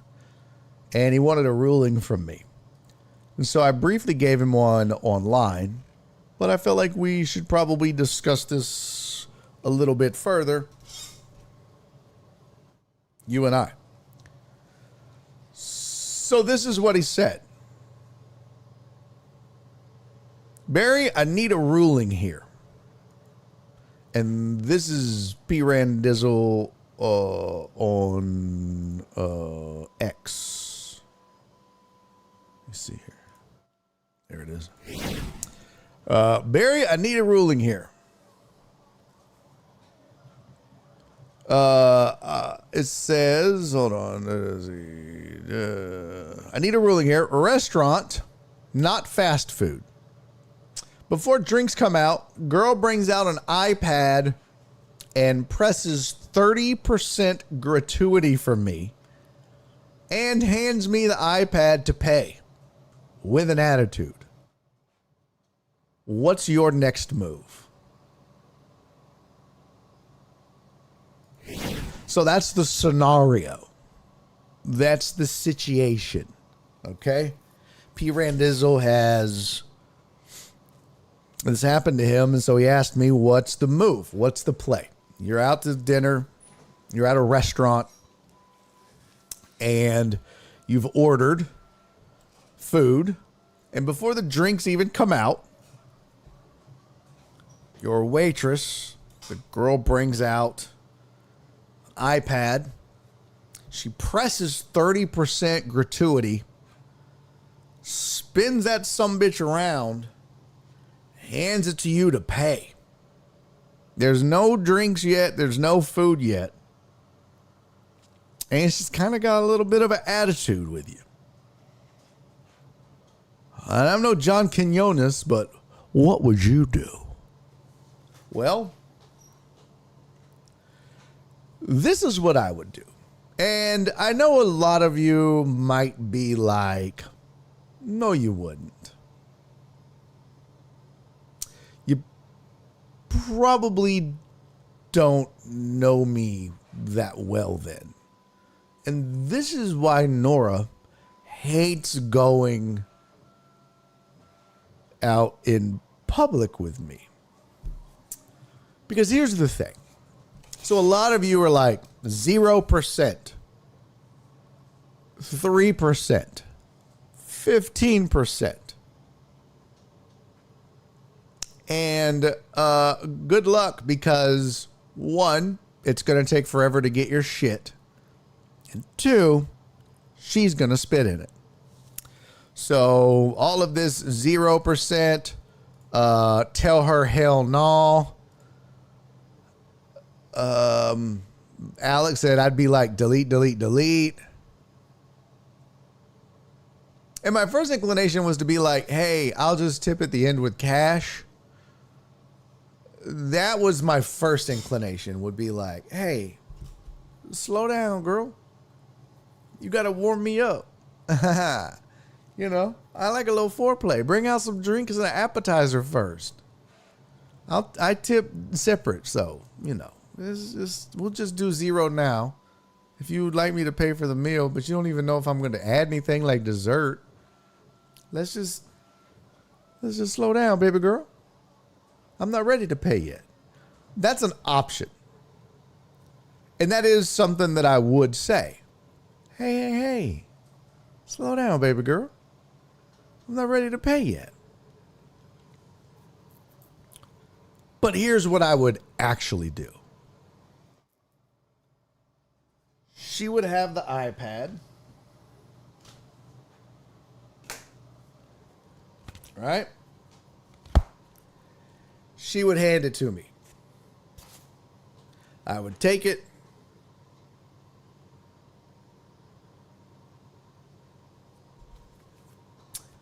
I would hand it back to her, and I'd say, could you hold that for a second? I would look at my wife, and I would say, get up. We're leaving. And I would stand the fuck up, and I would walk out.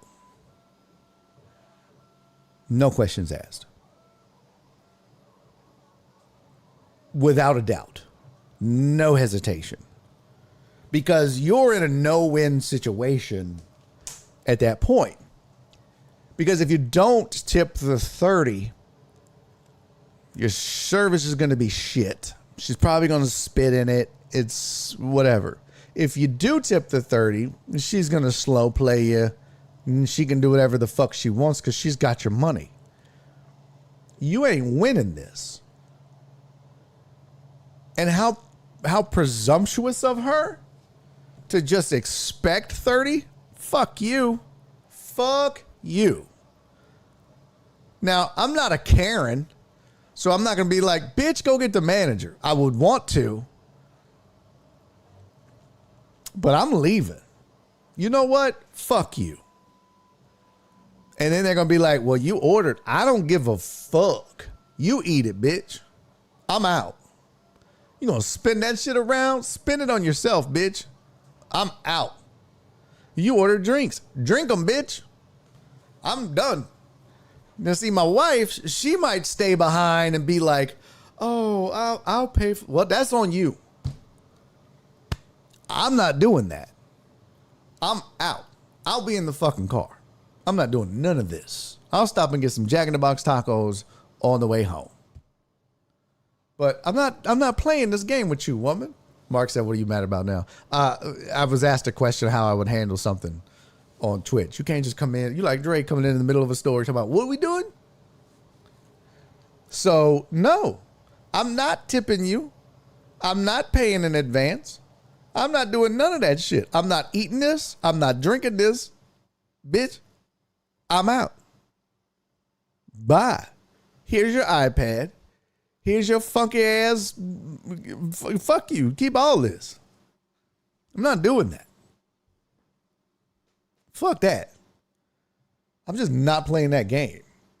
Now, my wife will probably be really pissed. Because chances are she'll be like, I'm fucking hungry. Well, I'm out here standing on business, okay? Look.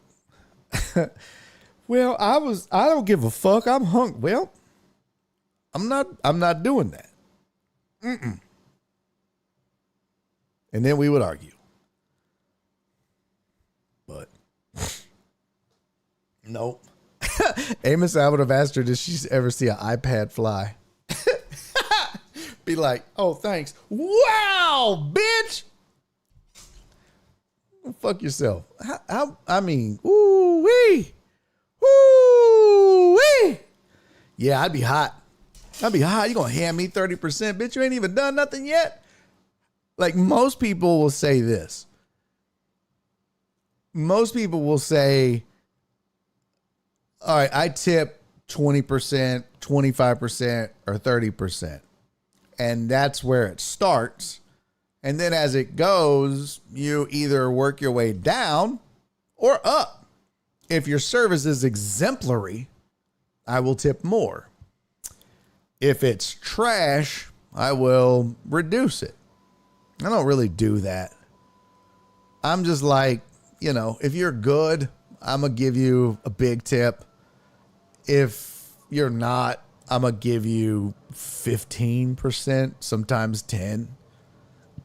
If you were trash, you know what I mean?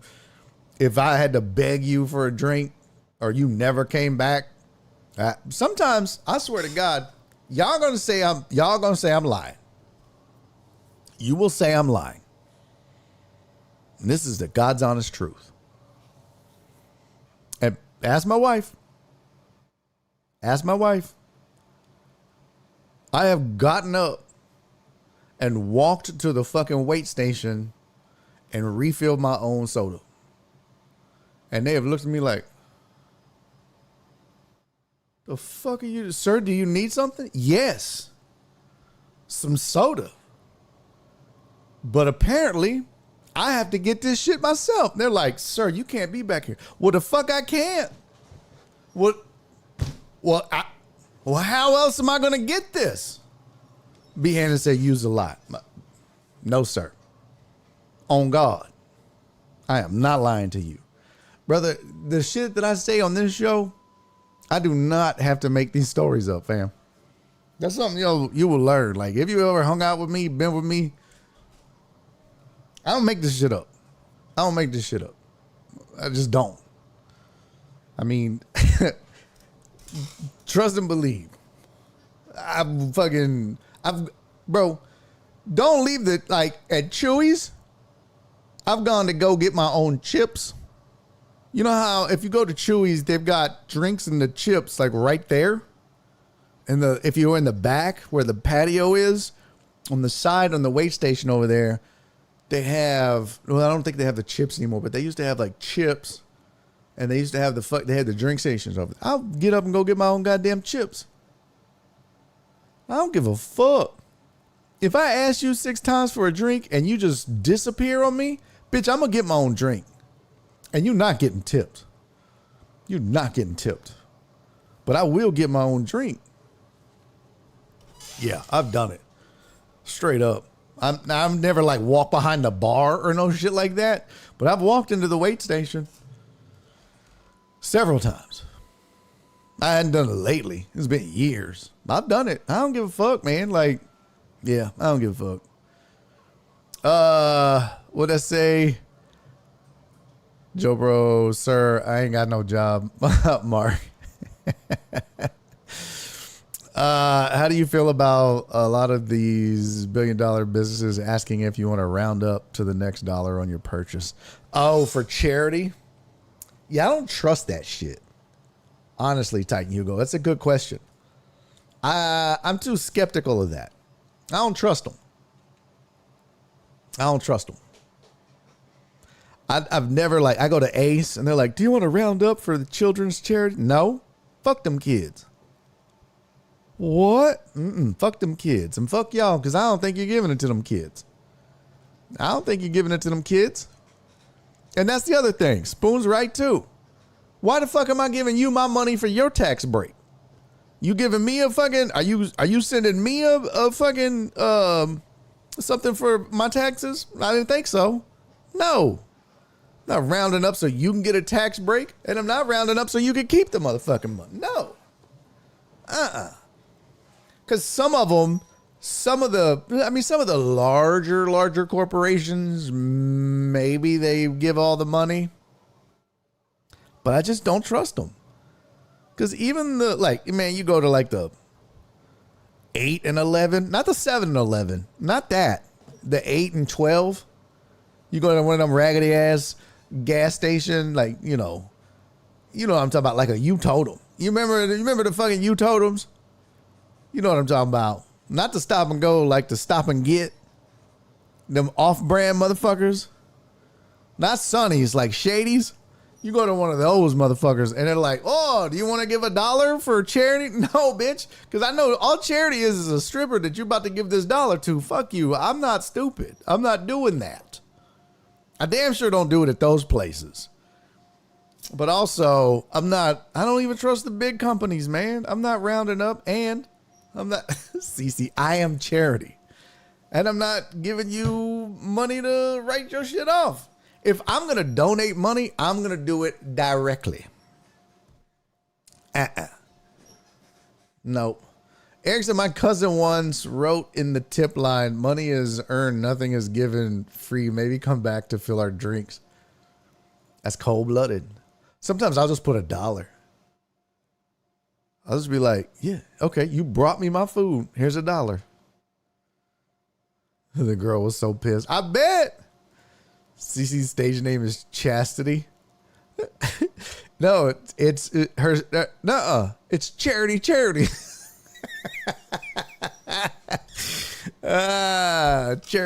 That's her name. That's so funny. Let's see. I will tell you, Petco Foundation is 100% legit. If you donate, all of it goes to the charity. Still. No. Dave said the company already committed the money. You are just reducing the amount they have to hand out. Well, I'm not. No, I'm not. Because I'm not doing that. Nope. Yeah. Joe Pro said, if you treat me like a buffet, I tip you like a buffet. That's really good, Joe Pro. That's funny. That's real funny. Yeah. If you treat me like a buffet, I tip you like a buffet. I like that. I like that a lot. CC, my stage name is Leviathan. Spoon said I worked for them. I saw the numbers. I don't care. What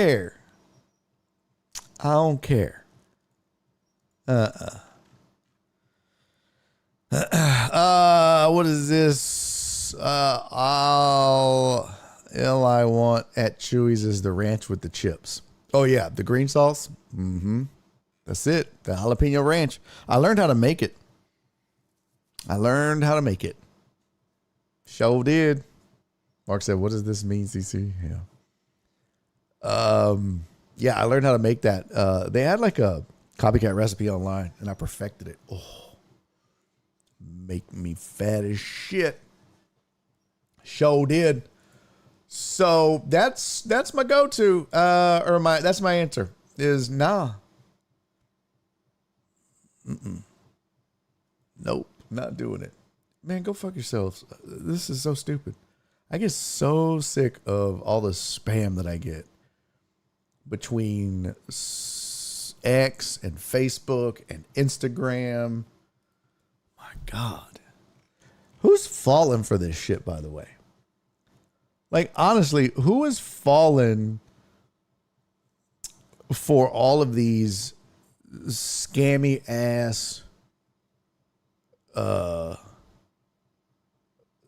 posts? I get one on Facebook. I get them on Facebook all the time. They'll be like, your page is going to be deleted if you don't. I'm like, your mom's a whore. I literally leave these people messages. I'm like, your mother is a whore. Go fuck yourself. Delete my page. Please, I dare you. Delete my page. Because they're like, you're in violation. This is a takedown notice from Meta. We will delete your page within 10 days if you do not click this link now. I'm like, your mom's a whore. A dumb whore. I'm like, you need to get a job and stop scamming people. Your whole family is embarrassed of you. Like, and then I'm like, why am I wasting my time with this? But I get so mad. Like, why the fuck does this work on people? It must. I'm just like, God damn, man, get a fucking job. I hate it. I just hate it because then I got to take my time and go clear this shit out. Raggedy bitches. Hate y'all so much. Let's see. Last month, Wichita was scammed out of $3 million. That's about the average according to our financial crimes. Damn. That's crazy. Vlad Guerrero Jr. isn't signing with the Blue Jays because the offer's under $600 million. Boy, they fumbled the bag so bad. They fucked that up so bad.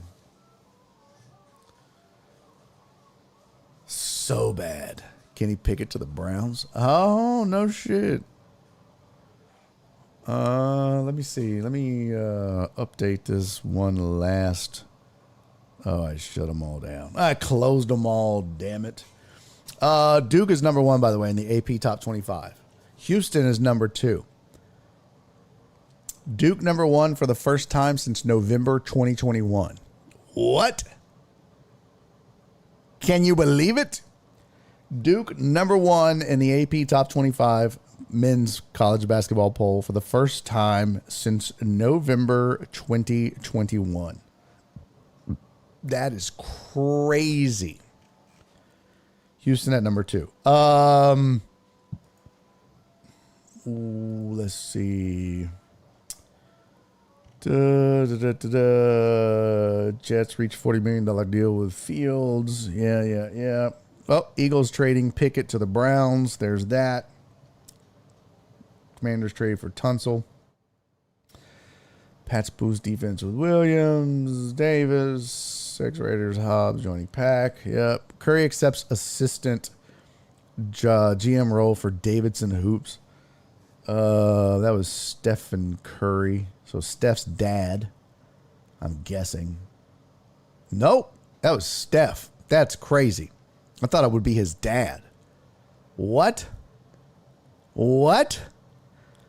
GM's Golden State Warriors star Steph Curry has accepted a role with his alma mater, Davidson, as an assistant general manager for the basketball program.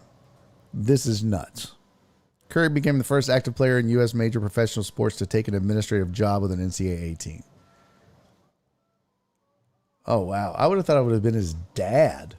I just saw Curry accepts job.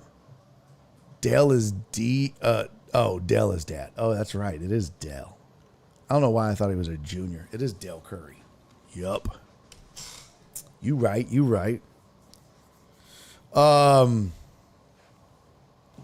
That's crazy. Yeah, Eagles lost some defense. Well, they had too many stars to re-sign. There was going to be no way they could afford them. By the way, one more thing before we get out of here, and we're about to get out of here. Mo Vaughn. Remember Mo Vaughn? Red Sox slugger. This is an article that popped up from the Associated Press. Former MLB slugger Mo Vaughn confirmed HGH use late in his career. Yeah. Mo Vaughn confirmed he used human growth hormone to recover from a nagging knee injury late in his career. 95 American League MVP told The Athletic in a recent interview that he had HGH injections into his knee to extend his career. I was trying to do everything I could. I knew I had a bad degenerative knee. I was shooting HGH in my knee. Whatever I could do to help the process. Yep. Vaughn was one of baseball's most feared hitters during his prime with Boston. Let's see. So, big shock. Big shock. Dre said, what's printing on the 3D printer, Barry on deck? Oh, yeah. I forgot I was going to do printer cam. I did forget I was going to do that. I am printing. Here, I'll show you. I am printing. I'm still working on the junk drawer. This time around, I am making a holder for kitchen scissors. Exciting. I always thought Mo Vaughn would get hit in the face. Yeah. Spoons that I used HGH during COVID, it didn't work out. Just played Fortnite and got fat.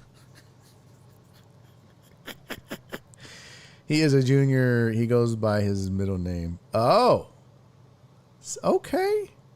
Okay. See, I wasn't completely stupid. I mean, I am, but I'm not. But I am. Here we go. I'm going to show you. I'll show you. We'll pull up the old print cam. Let's see the old print cam, shall we? Let's check on it. Well, I can't really. Let me see here. Uh-oh. Uh-oh, SpaghettiOs. I wish I could do this through web browser. That would be way better. Way better. But alas, I cannot.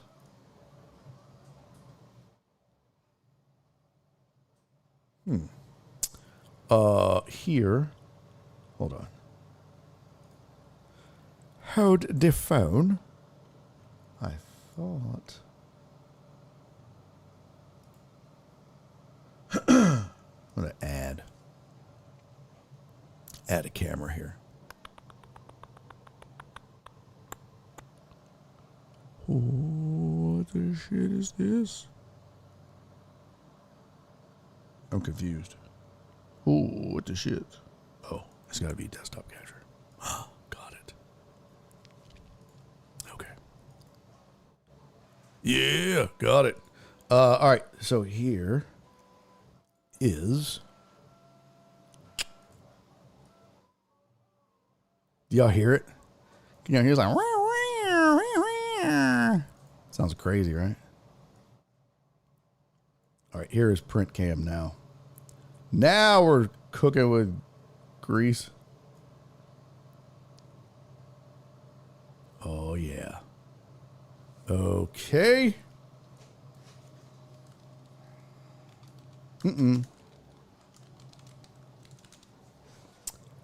Here is print cam. Let's see.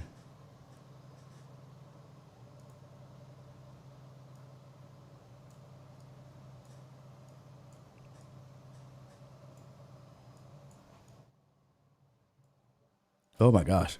My ears almost popped. That was wild. Oh shit. That's not it. All right, here we go. Yep, there it is. So you can't really tell. But yeah, well, you can kind of see the scissor outline now, but that's what it's printing. That's that wavy stuff you see. That's what's called infill. That's just like to take up the blank space in between the walls. You'll never see it. It'll all be covered. But yeah, that is infill. Yep. That's it. That's what's printing.